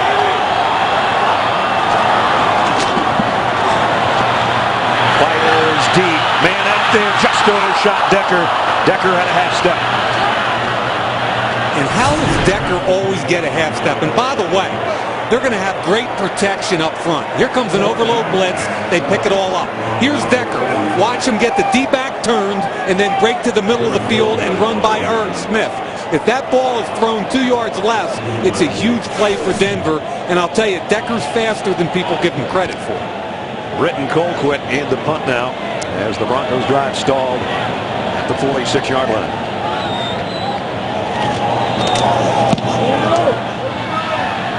Jim Leonard waits and lets it go. This one takes a positive bounce, and this time number 12 did get there. 3rd time's a charm for Matthew Willis. Look at this ball bite when it hits. The point hits. Leonard can't believe it's going backwards. Matt Willis says, thank you for the Sunday hop. Beautiful. Inside the 1, a 53-yard punt. And Willis, who's been chasing those kicks all night long, finally got it one.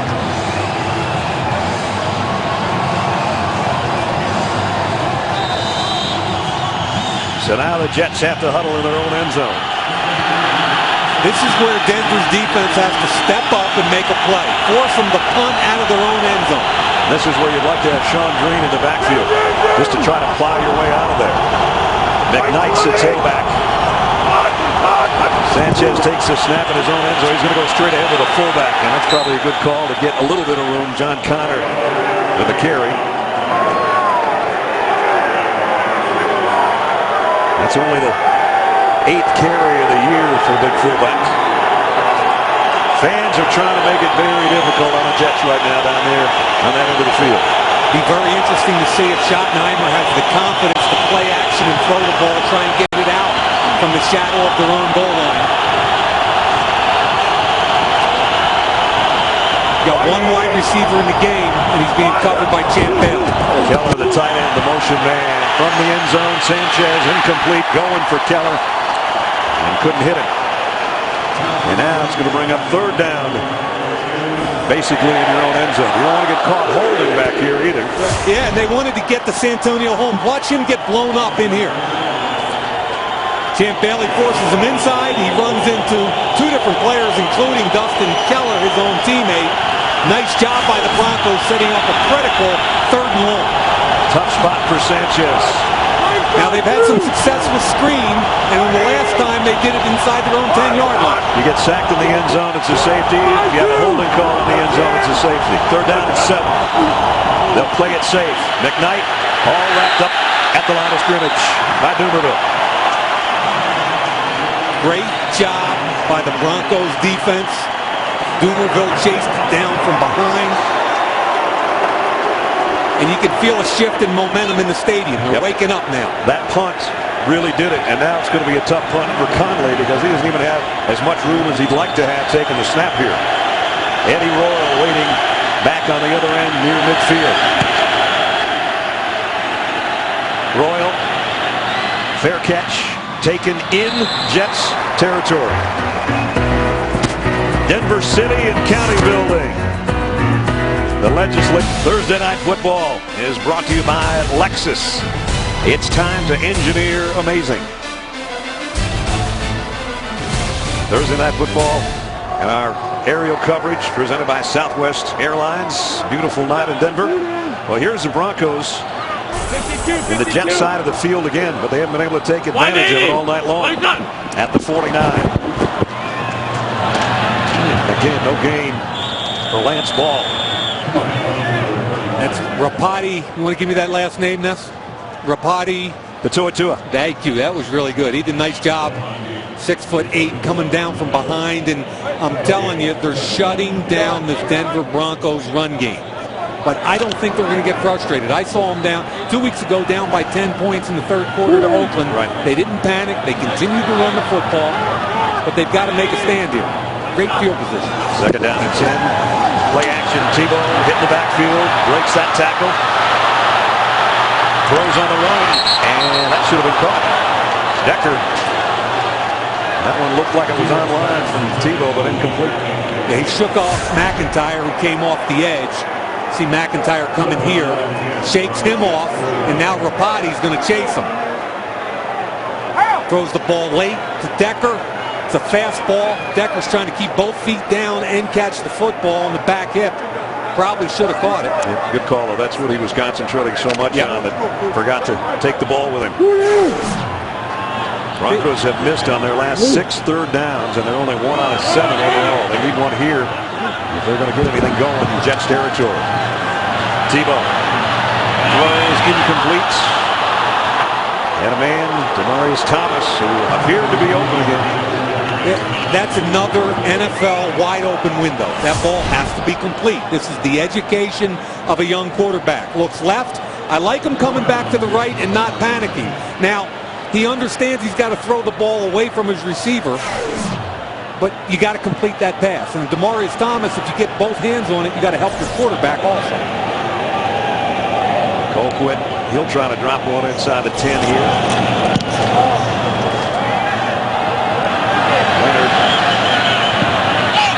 Will take it on the hop.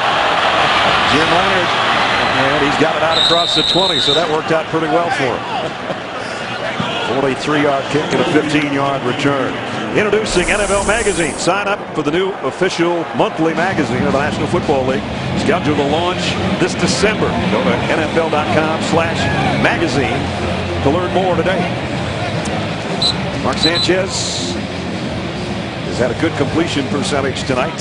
No touchdown passes so far. Sean Green still warming up over there. He hasn't played since the first quarter when he went down with what we thought might have been rib problems. And it's been Joe McKnight's night so far in Sean's stead. And keep in mind, everybody thinks LaDainian Tomlinson and his absence tonight means what a great running back, and he is a Hall of Fame running back. But what they miss now is his pass protection on third down. Sean Green, the next best pass protector, is out. So it's difficult when you're working with backups in pass protection. McKnight out to the 25.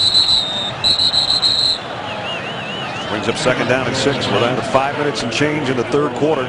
The Jets with a touchdown from a fumble and a recovery by Matt Slauson in the end zone. Other than that, just a couple of field goals so far tonight. And Slauson there on the left, Mangold. You know, when they lost Mangold earlier this year against Baltimore and Oakland, they really struggled. He's the guy in the middle of that line that keeps them together both in the run and pass games. All-pro center Nick Mangold. Here comes the blitz.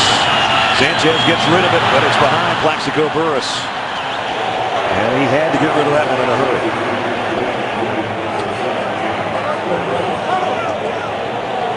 You know, I thought he had an opportunity to make a play on the other side of that because they got a matchup they would have liked, which was rookie linebacker Von Miller trying to cover in space, and that's not what Von Miller can do. Jets, they've missed on their last 5 third down situations. Both teams struggling on third down. Little different set here. Mulligan basically in the backfield. Now he's on the move. Sanchez throws. It's intercepted by Goodman. Goodman down the sideline. Touchdown.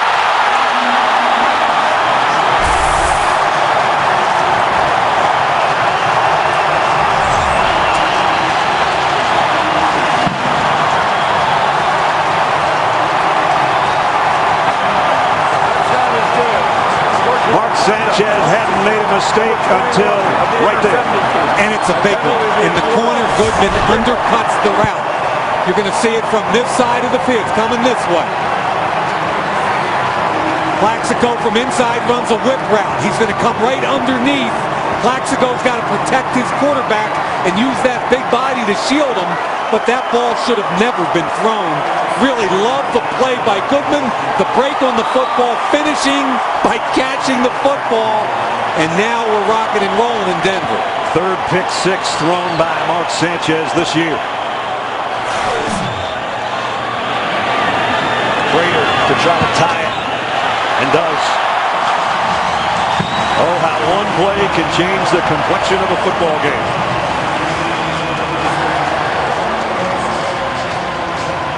And as Mike said, they're rocking and rolling at Sports Authority Field here at Mile High, courtesy of number 21, the 10-year pro. And Sanchez is 18 for 25 today. That's pretty cool right there. Go ahead. Third year with the Broncos for Goodman. Sanchez, he's kind of got that look on his face that he had in our meeting last night. He came in after a tough loss to the Patriots, and he hadn't gotten over that, and now the hangover is carrying over to that interception he just threw. And Goodman, of course, 10 years in the league. Dawkins, 16 years in the league. Champ Bailey, 13 years in the league.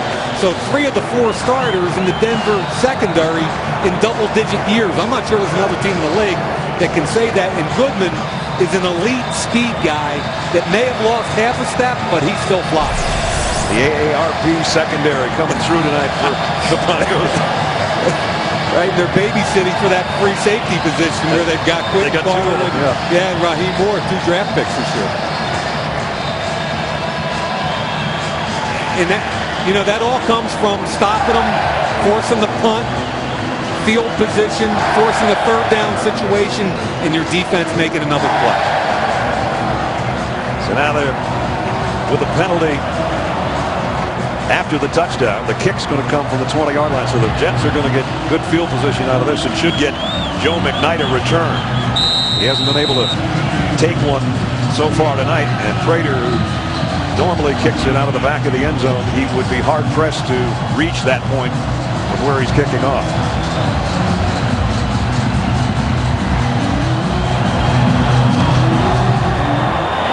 Still a deep kick. Looks like last year. To the 2. McKnight. A little bit of an avenue. Joe McKnight. And the ball's out. Let's see. Denver might have it. Battle for the football. And I mean a fight for the football now. Head linesman and the side judge. Bronco football. Wesley Woodyard stripped it, and I'm not sure if Rosario didn't get it. But Wesley Woodyard, the nickel linebacker, did a great job stripping the football. Watch 52 come in from the left of your screen. The left-hand hook strips, the ball's loose. And there's Cassius Vaughn, 41, dropping on top of it. And now the fight ensues. Jets with 2 turnovers in 10 seconds. Wow. There's nothing that will kill you in the NFL more than losing the turnover differential battle. Joe McKnight, that is the 4th lost fumble by the Jets on special teams this year. And Brad, Mike Westhoff is one of the best special teams coaches in the history of the NFL. Their numbers are great everywhere except right there. That's the most in the NFL. A lot of teams right here would try to take advantage of that turnover and go for a big play. Probably not the case with the Broncos. You never know.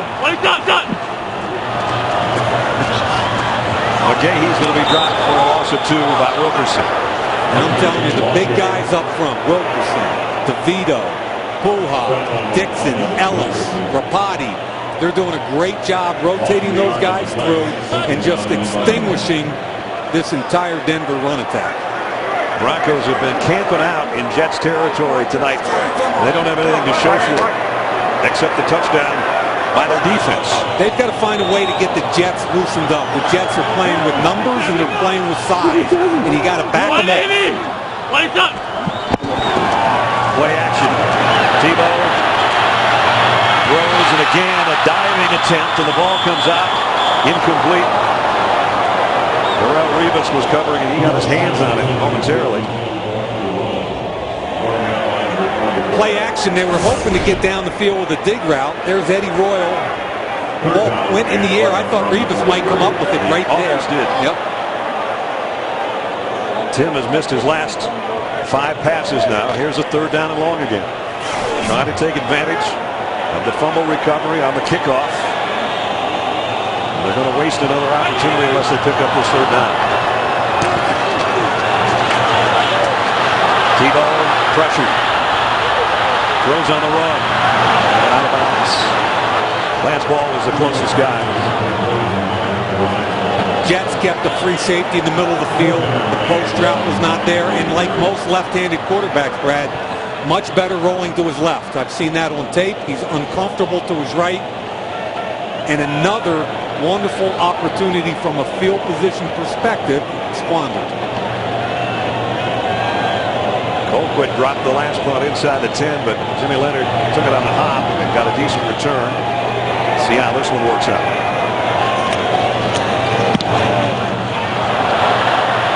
High and short. And Leonard will take it on the fair catch at about the 19-yard line. 3:14 remaining in the 3rd quarter. Around the league this Sunday, Packers and Buccaneers, Green Bay on a roll at 9-0. Best record in franchise history. Matt Schaub's out with a right foot injury. That means it's going to be Matt Leinart. There's some injury problems with a lot of quarterbacks. Big games, Bengals, Ravens, Bucks, and Packers, the Titans, and the Falcons. Falcons trying to come back from an overtime loss to the Saints, and the Eagles in a must-win with the Giants. I'm intrigued by Houston and whether or not Matt Leinart has grown up to the point where he's ready to take over that program. Sanchez, who had a pick 6 the last throw. This one's complete, and his tight end's got a good gainer of 15. Dustin Kelly brought down by Chris Harris. Yeah, he's going to beat DJ Williams here, and it's a good throw and catch. Number 62. Sanchez will be looking to his left. There's the play right there. Good throw. Good catch. Gets up the field, makes yards. Interesting, Brian Schottenheimer coming right back to his quarterback who just threw an interception for a touchdown and let him throw on first down, and he got a good one out of that. At the 34-yard line, first down, Jets. Play action. Sanchez looks right, wants to come back to his left. And incomplete, intended for Plaxico Burress, but he had a lot of heat coming from Elvis Dumerville. And I've got no problem with that throw. He had nothing. He looked at the slant up top, it wasn't there. He came back down to Plaxico, it wasn't there. Play action, doesn't see it up top. Now he's coming back to his left. This is where I like what Sanchez does. Throw it away, come back and fight another day. Second and 10. That rhymed, didn't it? It did. Perfect. Wow. Myself run! McKnight hit in the backfield. Down he goes. No gain. Robert Ayers, former #1 draft choice, with a tackle. And they went right at Ayers and Von Miller, the rookie, first-round pick from Texas A&M. Now to 2 minutes remaining in the third. They were tied at 3 at halftime, tied at 10 now. This Denver defense has come a long way in a year. Now you've got Chris Harris, the nickelback, in single coverage all the way out here by himself. Third and 10, Sanchez backpedals to his left. Now throws incomplete, intended for Santonio Holmes. And he was hit when he got rid of the ball. Yeah, I'm not sure why you're trying to throw it into double coverage there. Sanchez got hit pretty well there. And he's hurt. The pre-snap read to me was up at top with the nickel out wide. Here's the end of the play. Von Miller right in the kidneys. Yep. Second time he's taken one from Miller. One was in the front. This one's in the back. I thought the one earlier in the game in the end zone was a late hit. I thought this one was a little closer. T.J. Conley the punt. High, deep spiral. And it bounces out of bounds after a 51-yard kick.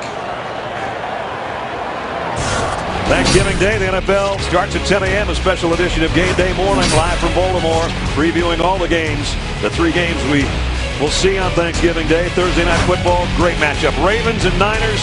How about the Harbaugh brothers getting together? Jim and John, the first brothers in NFL history to coach against each other. That's next Thursday, Thanksgiving night, 8 o'clock on NFL Network. We're going to have some fun in that one. No question. So now the Broncos at their own 18-yard line. Straight ahead give to the fullback, Spencer Larson. And Larson got 5. Conversation going on there with Beatles and Bart Scott. Just some friendly chit-chat. Mark Sanchez are kind of trying to loosen up his arm. Number 75. Or his hand. I don't Reporting know which, eligible. but that big shot he took on that last series having some effect. 52. Behind Tebow on 2nd and 5. 180. Wake up. Now it's McGahee. Willis trying to weave his way. Got a couple, that's it. Moving up 3rd down. I'm telling you, Denver's going to sit in this and they're going to run the football. They had 3 tackles in the game there. What they call their jumbo set. Chris Clark, but they are down. They are filling so hard. The linebackers are coming downhill so fast. Denver's got to get them off of them. Some play action, some intermediate throws. We haven't seen much option since early. Right. It's been a lot more just of the basic zone stuff, not the option. I think we're going to have a snap before the end of the 3rd. 3rd down and 3. The 2 teams combined are 2 out of 18 on 3rd down tonight. A couple different ways to look at that stat. That's for sure. Now with 3 seconds remaining. Denver. Second timeout. Did Denver take a timeout? Why are you taking the timeout there? I have no idea, unless they really wanted to make sure on 3rd and 3 that they come up with something. Maybe they thought, or maybe Tim Tebow thought that the clock would run out. 3 or 4 second difference on the play clock and the game clock. And boy, that one they might need later. That's one of those where I really don't understand in 3rd and 3 why you're calling a timeout. They had plenty of time. I think there was still 5-6 seconds left to snap that. Well, Denver's down to 1 timeout. Remember, they don't have any challenges available either. That should come into play at some point. John Fox doesn't have any challenges left. Right. Yeah, he was 1-1 tonight. Won't get him a 3rd one. You got to be 2-0 to get that 3rd one. Barring a penalty, we have the end of the 3rd quarter on this one. 3rd down, a long 2. And again, you got man coverage out here if you can challenge him. Empty backfield, and then I got motion. That drives me nuts when you come off a timeout you don't like anyway. Number 87. And then jump off sides of the wide receiver position. Terrible. Now it's going to be 3rd down and 7. That's a coach killer right there. How does a wide receiver who's looking in at the ball ever jump off sides?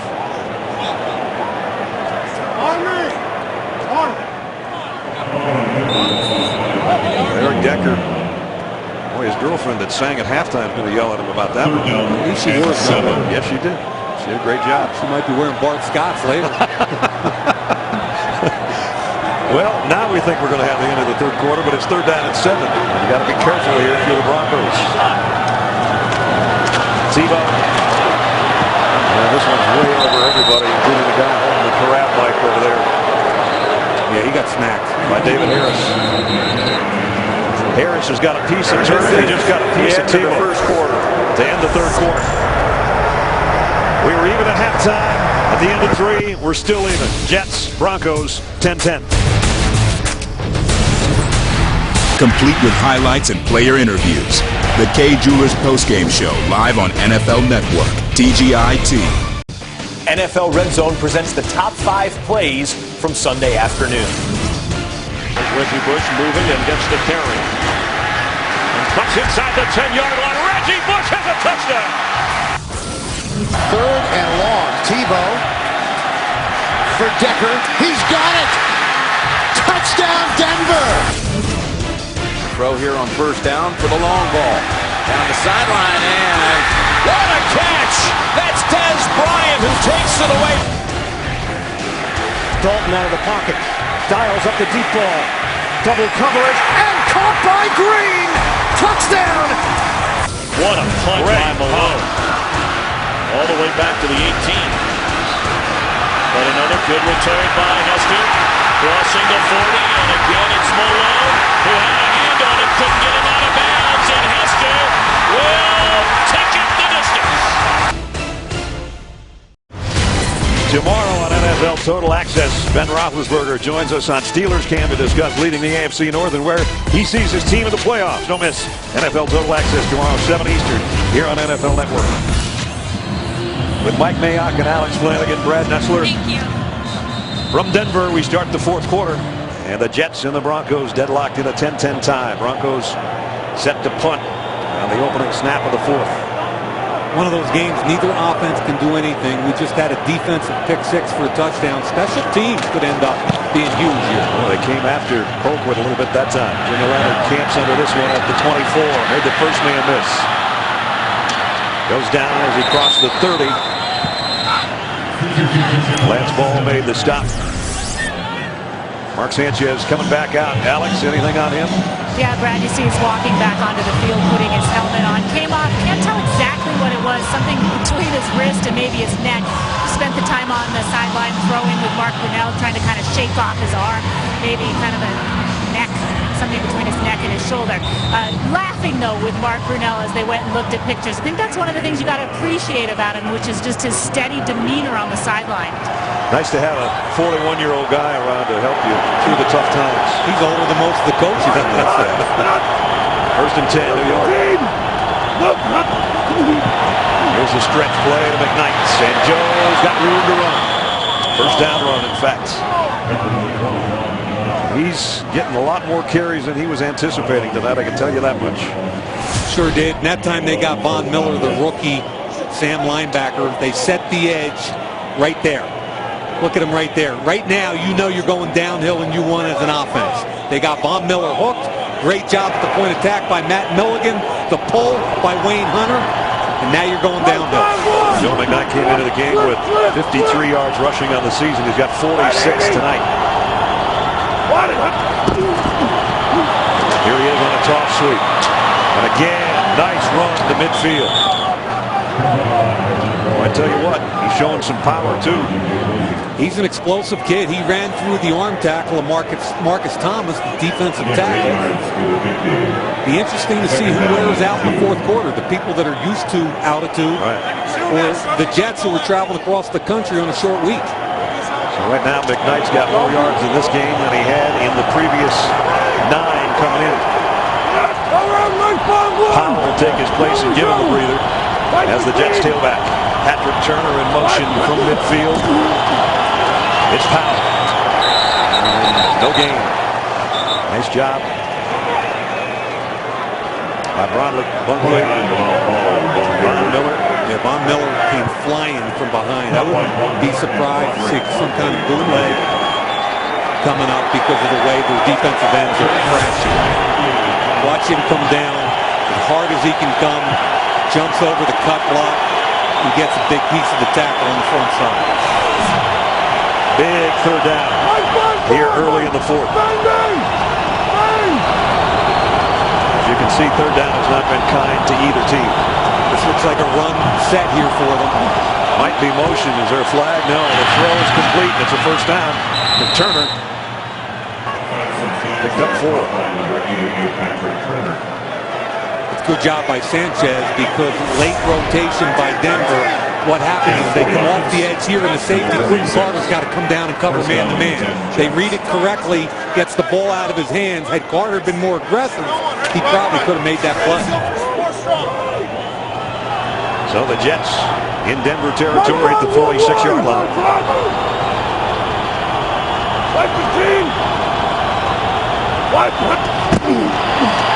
Fakes it to Powell, and Sanchez wants to load and go on, and he's going to go down instead.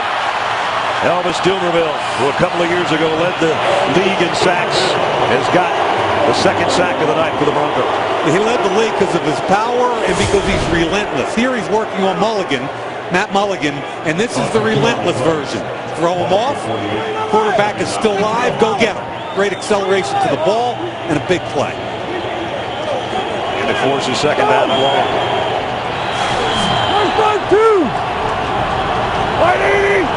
McKnight back in there on 2nd and 12. Sanchez with 3 wideouts. But it's McKnight on the ground, backpedaling his way for about 3. Here comes third down and 9. We talked at the very top of the show, Brad, about balance, ground and pound. What do you want to do here? That was their 25th rush of the game against 31 passes. Getting closer to alignment. Remember, when they were successful, it was 54% rush, not the other way around. Plaxico Burress comes to the near side. Antonio Holmes and Patrick Turner the other way. Third down and 9, and the stadium starting to rumble. Looks like Plax, bottom of the screen. Sanchez, screen pass. McKnight, blockers in front. First down and more. Down to the 31-yard line.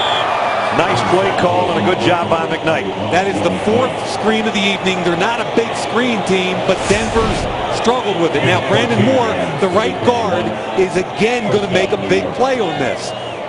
Here comes the coverage. You run him off out here. You got everybody in here. Look at all the green in between the arrow and the circle. Dump it off. Here's the key block right there. Brandon Moore gets the block, and I like the patience of McKnight, allowing the block to happen before he makes his cut. First down, Jets at the Bronco 31-yard line. 350. Quick throw, and it's too far in front of Antonio Holmes, trying to throw a screen out there and let Plaxico Burress lead the way, and that pass wasn't close. Yeah, that was another smoke, where it's called a run. but you have the bubble as an option on the outside. Just a bad throw. Jason Hunter's the guy that hit Mark Sanchez on this one. Yeah, watch him make. If you're the right guard, the one thing you can't do is get beat inside on that across your face. Really good job by Hunter, poor by Moore. Hunter just got rolled up on Sanchez, and that's why Mark was slow to get up again. He's getting beat up here in this fourth quarter. Fight the king!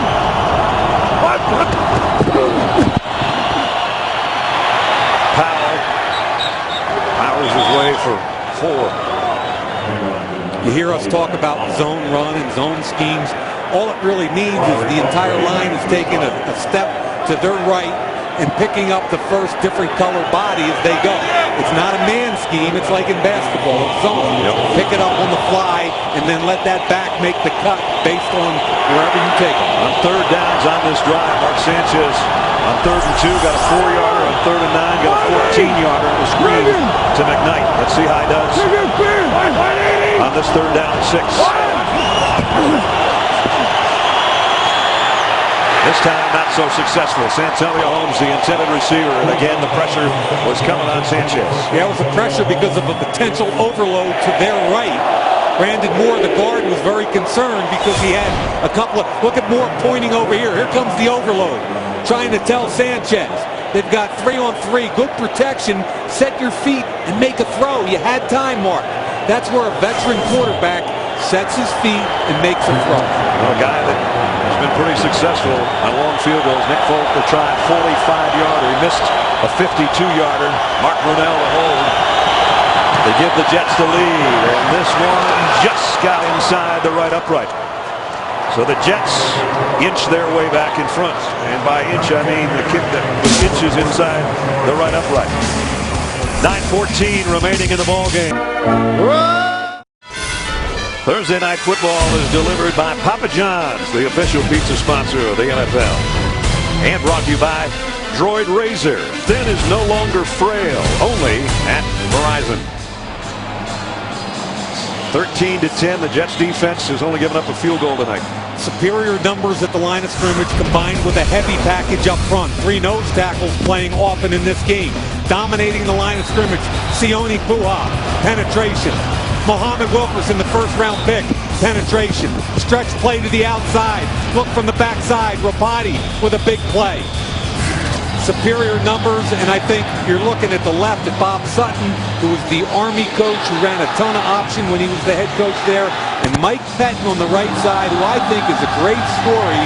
And really, Brad, the transition of this being Rex Ryan's defense is over. It's Mike Pettin's defense, and Rex is the head coach overseeing everything. Folk to kick off. Cassius Vaughn waits in the end zone, and Cassius will bring it out. Had a 66-yarder earlier in the game. Trying to break tackles and going to be dropped back inside the 10-yard line. Nice job by the Jets special teams. Yeah, Nick Ballore made a great tackle there. 9:08 remaining in the fourth quarter. Jets by a field goal. 9, only on NFL Network. The Broncos have gone 3 and out in their last 3 series, and Mike, they can't afford too many more of those because time is running out. No question, Brad. The fullback gets a carry here out across the 10 to the 11, Spencer Larson. You know, Brad, we talked about Mike Pettin a couple of times, but what a great story is. Here's a guy in 2001 was a high school football coach at North Penn High School outside of Philadelphia. He actually took his high school team to the finals of the Eastern Pennsylvania Championship. You know who he played against? Who? His dad. Oh, that's always who coached him in high school and is an icon in Pennsylvania. His dad, Mike Pettin, at Central Bucks West. We'll get back to that in a moment. Defense doing the job on the Broncos tonight, and they stop him short of the first down again. So 2001, he's at North Penn. He's trying to get out of high school coaching, and Matt Cavanaugh, who's with the Baltimore Ravens at that time, as the quarterback coach, says, you know what, we've got this video job open. It's not a football job, and it doesn't pay really well, but it might get you in the door. He took 5,000 of Brian Billick's drawings and converted it from Mac to PC, and he had no idea. He lied to them about knowing how to do it. Third down. They don't get it. So he gets in the door, works his tail off on the conversion, and at night they use him as an extra quality control guy. Here we are at the point of attack. DeVito, the big defensive guys. Here's David Harris. Bang! Great tackle right there, holding up first down. He does quality control at night with Rex Ryan, Mike Smith. And they end up offering a job in quality control in 03. There's a coordinator in the NFL. Jim Leonard on the punt return gets it into Bronco territory. I mentioned they couldn't afford any more 3 and outs. They just had another one. Now the Jets have got the lead and the ball when we come back. Offense for the Broncos has been pretty strong too. Yeah, second pick in the draft this year. Coming off the edge, he and Doomerville meet at the quarterback. They get a sack. Von Miller dropping in coverage, something he didn't do at Texas A&M. Spies the quarterback, elevates, get a piece of the football, and finally closing down on the run, makes the play behind the line of scrimmage. McKnight stopped for a short gain. Bungley, boy, he has had an active night at defensive tackle for the Broncos as well. You're right, Brad, and he's a guy they got from Philadelphia in a trade. Not the 340-pound nose tackle, the behemoth, but the quicker guy that's really effective with movement. Down to the 7-minute mark. Jets clinging to a field goal lead here. And if you're a Bronco fan, you've got to do something to turn the field position. Yep. Because if you let them punt down to the 10-yard line, you just don't have that kind of offense. Saw Plaxico Burress and Santonio both on the right side as Sanchez lofts one out there. And he's lucky Andre Goodman didn't snatch that one and go the other way too.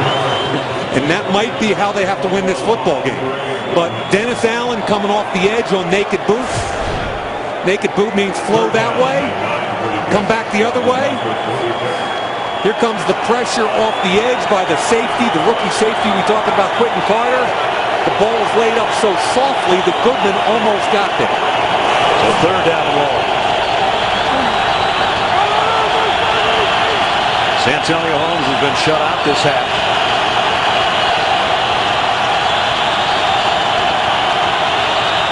Whoops, movement all over the place. I thought Slauson was trying to pull too quickly there, but I don't know. Oh, sorry. Number 78 offense. 5-yard penalty. Wayne Hunter, the right tackle. So it's third and worse. Third and worse. What does that convert to? About 13.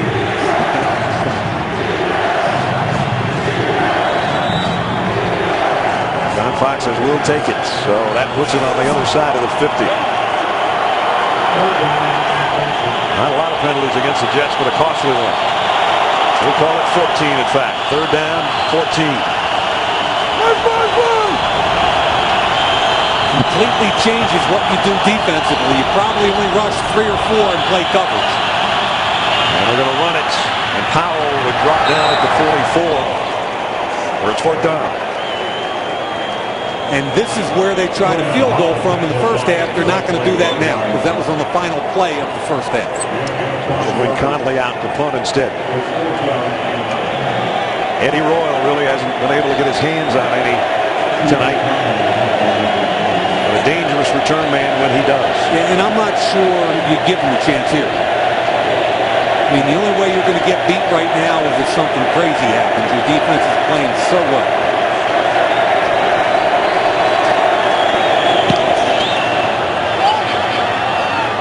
Fair catch call.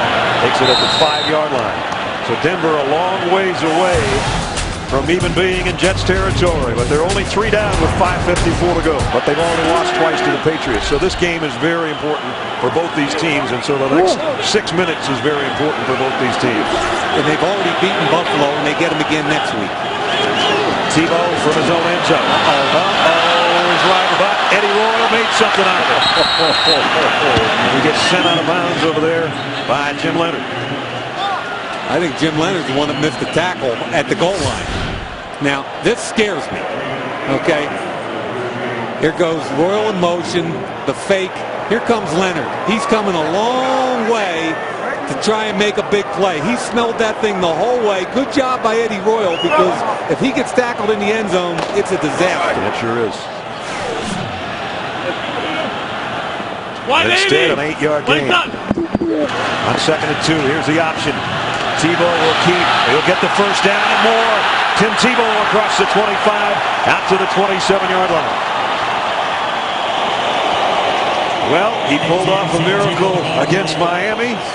A couple of road wins in the last 2 weeks. Can he do it again? There's something magical about this kid. Here we go again. He's going to option off Pace, number 97, out here. And he does a good job because Pace slow plays it and doesn't come up and get on the quarterback. He was halfway between pitch and quarterback. I didn't like the relationship of where Pace ended up there.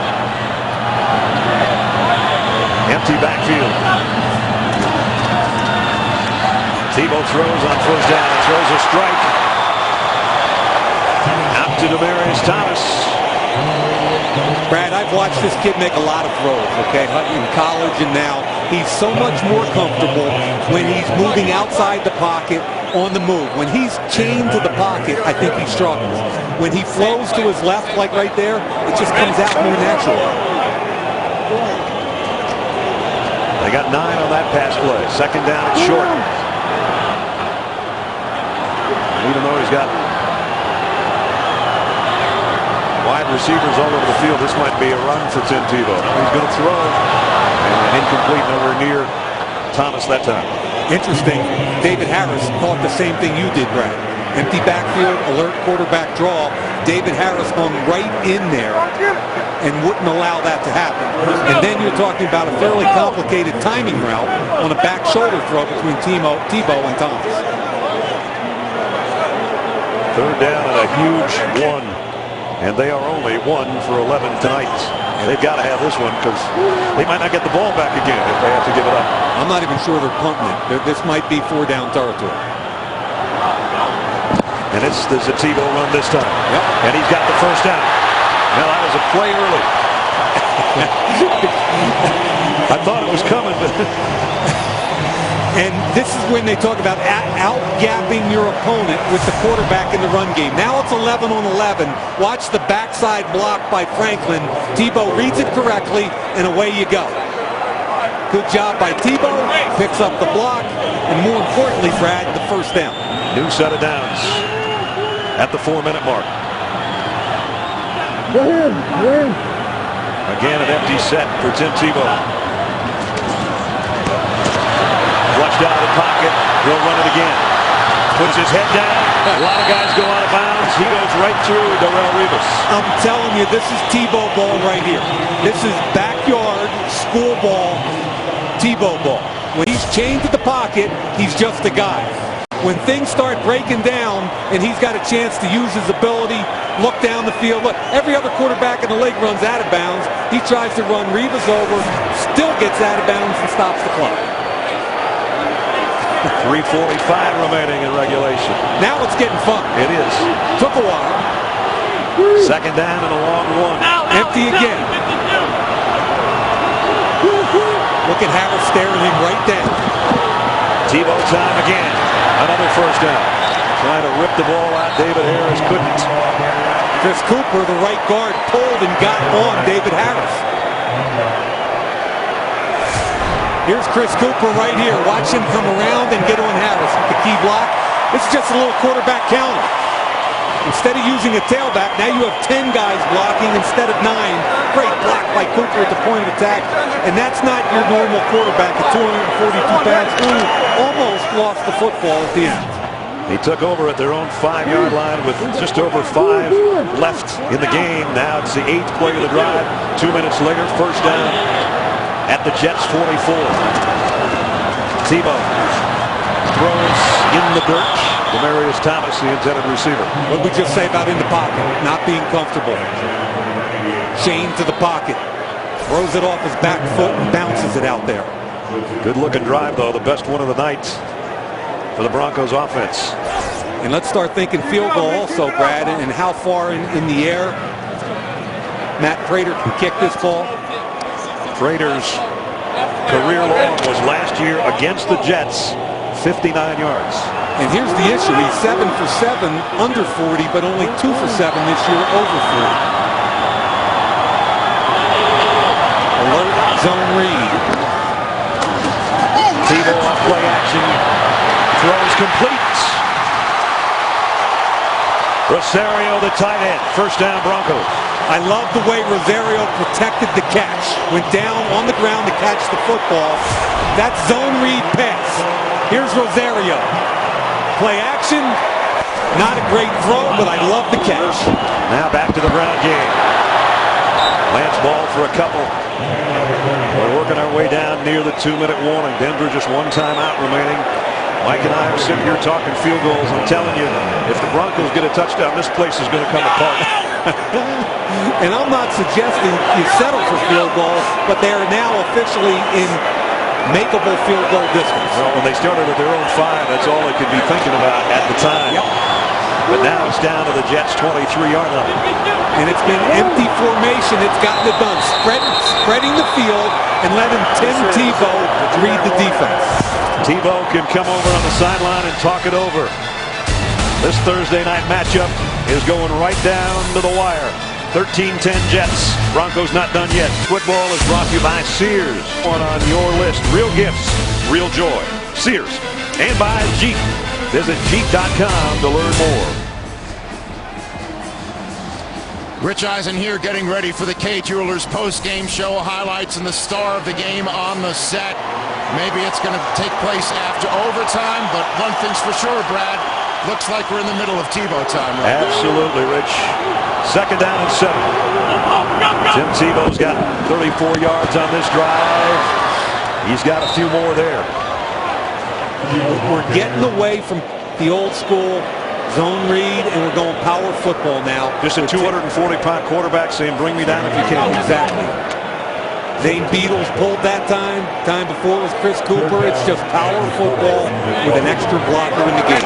This one might tell the tale right here. If they get this third down, they can keep the drive going, maybe get a touchdown and win it. Otherwise, we're going to see a field goal if they don't pick this up. We got a knucklehead. Oh, boy. We got a knucklehead. John Fox is saying, let's get an official timeout here. Let's not let the clock go away. Let's not even show this guy. Knucklehead round. Don't show him. Knucklehead on the field. We'll have to get him out of here. Calvin Pace is shaking his finger. Are you kidding me? All built up to third down and 4. And now we have to wait until security gets this guy out of here. Well, he'll be doing the Tebow behind bars tonight. Tim Tebow on this drive has been what everybody came to watch tonight. Here comes option. Calvin Pace gets too high. He runs through arm tackles, makes a big play. Again, using his legs. Don't run out of bounds. Run him over. Makes a play. And with his arm, Dante Rosario this time, he made the play on a low throw, and here we are, 3rd and 4. Tebow 5 carries, 37 yards on this drive. Does the drive continue here? Jets show blitz, they're going to bring it. Tebow trying to run around the corner. Tebow's got first down and more. He might score. Touchdown!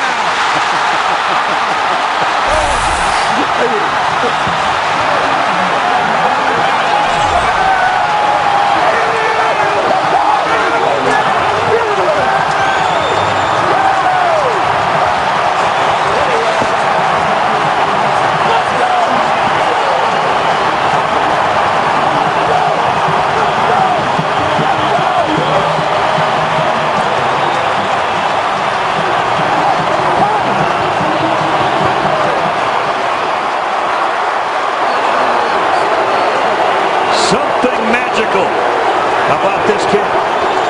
20-yard touchdown. The Broncos in front. And this extra point, all important, because then the Jets would need a touchdown to win.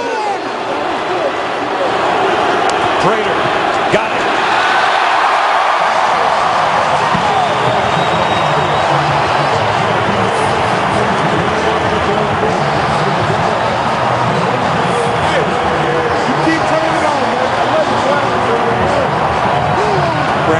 Jets brought 8 people in a full-out blitz. Eric Smith was unblocked, so what does Tim Tebow do?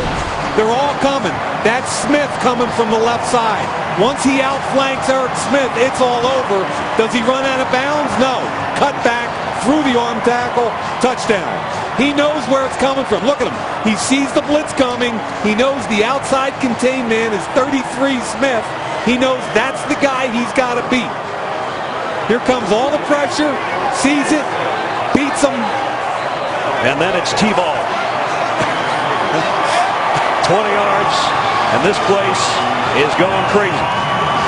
Just the most mind-boggling, polarizing figure I've ever seen in football. That guy probably wouldn't have done it that way. He'd probably get it done. Good wheels to it, but he'd get it done. Look at Foxy. Longest touchdown drive this year. 95 yards in 12 plays, just under 5 minutes. And number 15 did the final 20 on his own. Remember the Miami game? Ugly, ugly, ugly until the last couple minutes, and then pretty. Same thing. Look at Brad. He's like, are you kidding me? The whole game, and then they go 95 in an empty backfield? Now Prater would like to blast this one out of bounds and not give the Jets a possibility of a return. Jets have 2 timeouts left, but now they need a touchdown. Man. Whatever it is, he's got it. Sandwiched around an ugly loss to Detroit. Have been 3 magical games and maybe a 4th.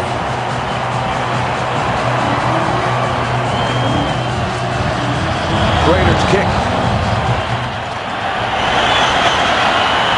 From 9 yards in, Cromartie's going to take a chance. Didn't pay off. Rosario had a big catch as the tight end on that drive.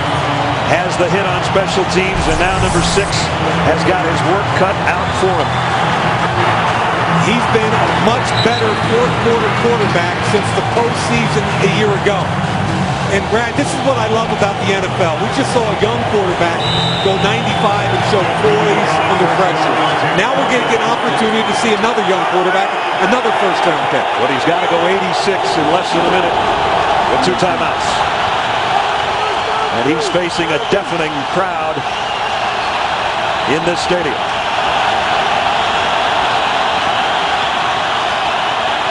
Sanchez steps into his throw and throws a dart to Keller, the tight end, and he's got a first down and out of bounds. Really good pass protection, and they picked on the right guy. The nickel backer, Wesley Woodyard, mismatch with Dustin Keller.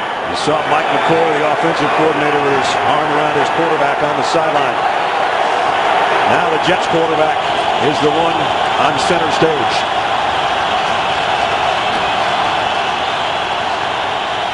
Sanchez, the quick throw's too low. Intended for McKnight. 44 seconds remaining. I'd almost trade that. I don't mind the incompletion there. I'd rather save the timeout and the time.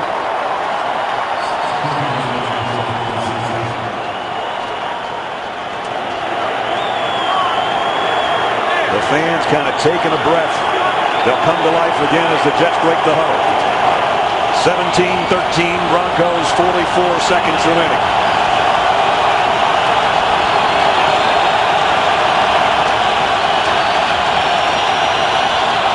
On 2nd and 10, Sanchez waits. Deep ball on the sideline and over everybody's head. Goodman was covering Plaxico Burress. It's 3rd and 10. Yeah, they're not going to let that happen. Dawkins was coming over the top. I really believe you've got to get some kind of intermediate route down the middle, use a timeout. They're not going to let you get the deep one outside. John Elway, the Hall of Famer, looking on. Can his team win one at home and almost miraculously go to 500 at 5-5, hanging on to a 4-point lead?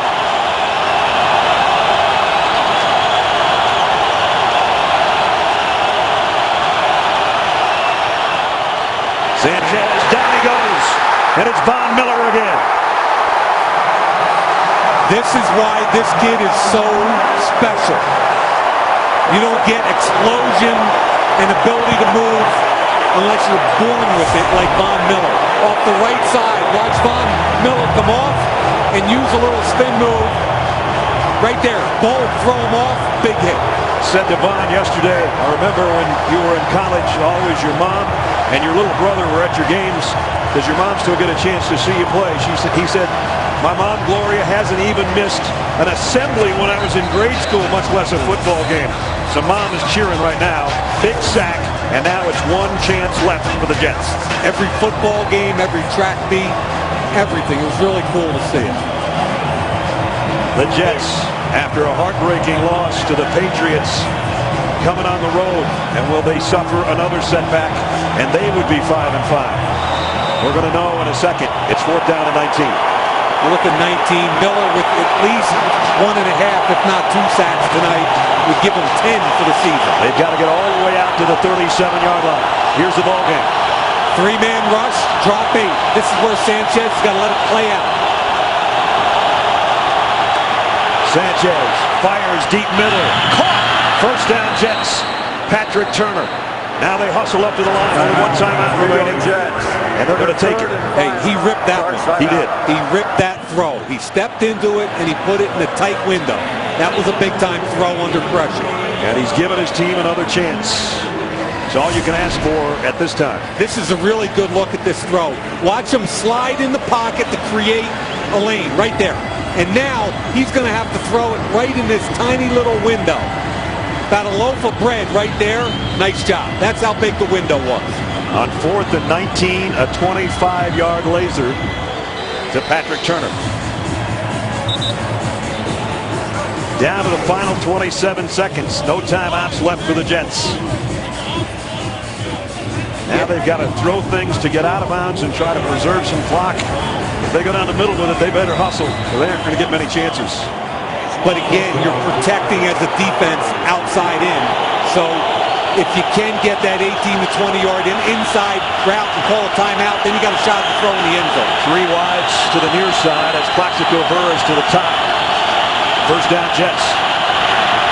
Sanchez pumps, now comes back to a safety valve. It's McKnight. He's not going to get out of bounds. Got the first down, but they're going to have to hustle. Sanchez gets them lined up. Time's running. You're down to 10 seconds, man. 10 seconds. They spike it with 7. Well, I don't know why you don't use the timeout right away there. There were 18 seconds left when the whistle blew.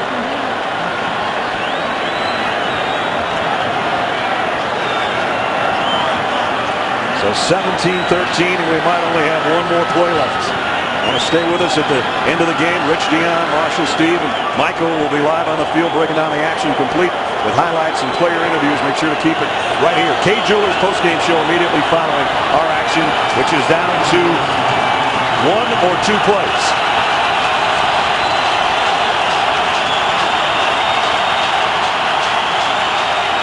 Sanchez loads it.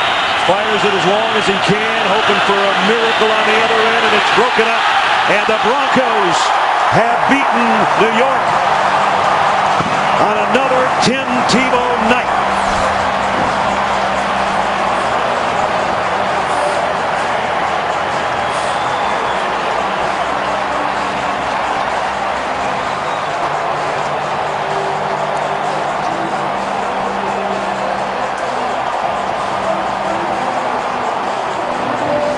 Back-to-back losses by the Jets.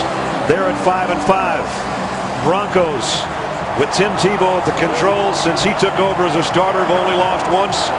They are 5-5, and they're right in the thick of the AFC West now.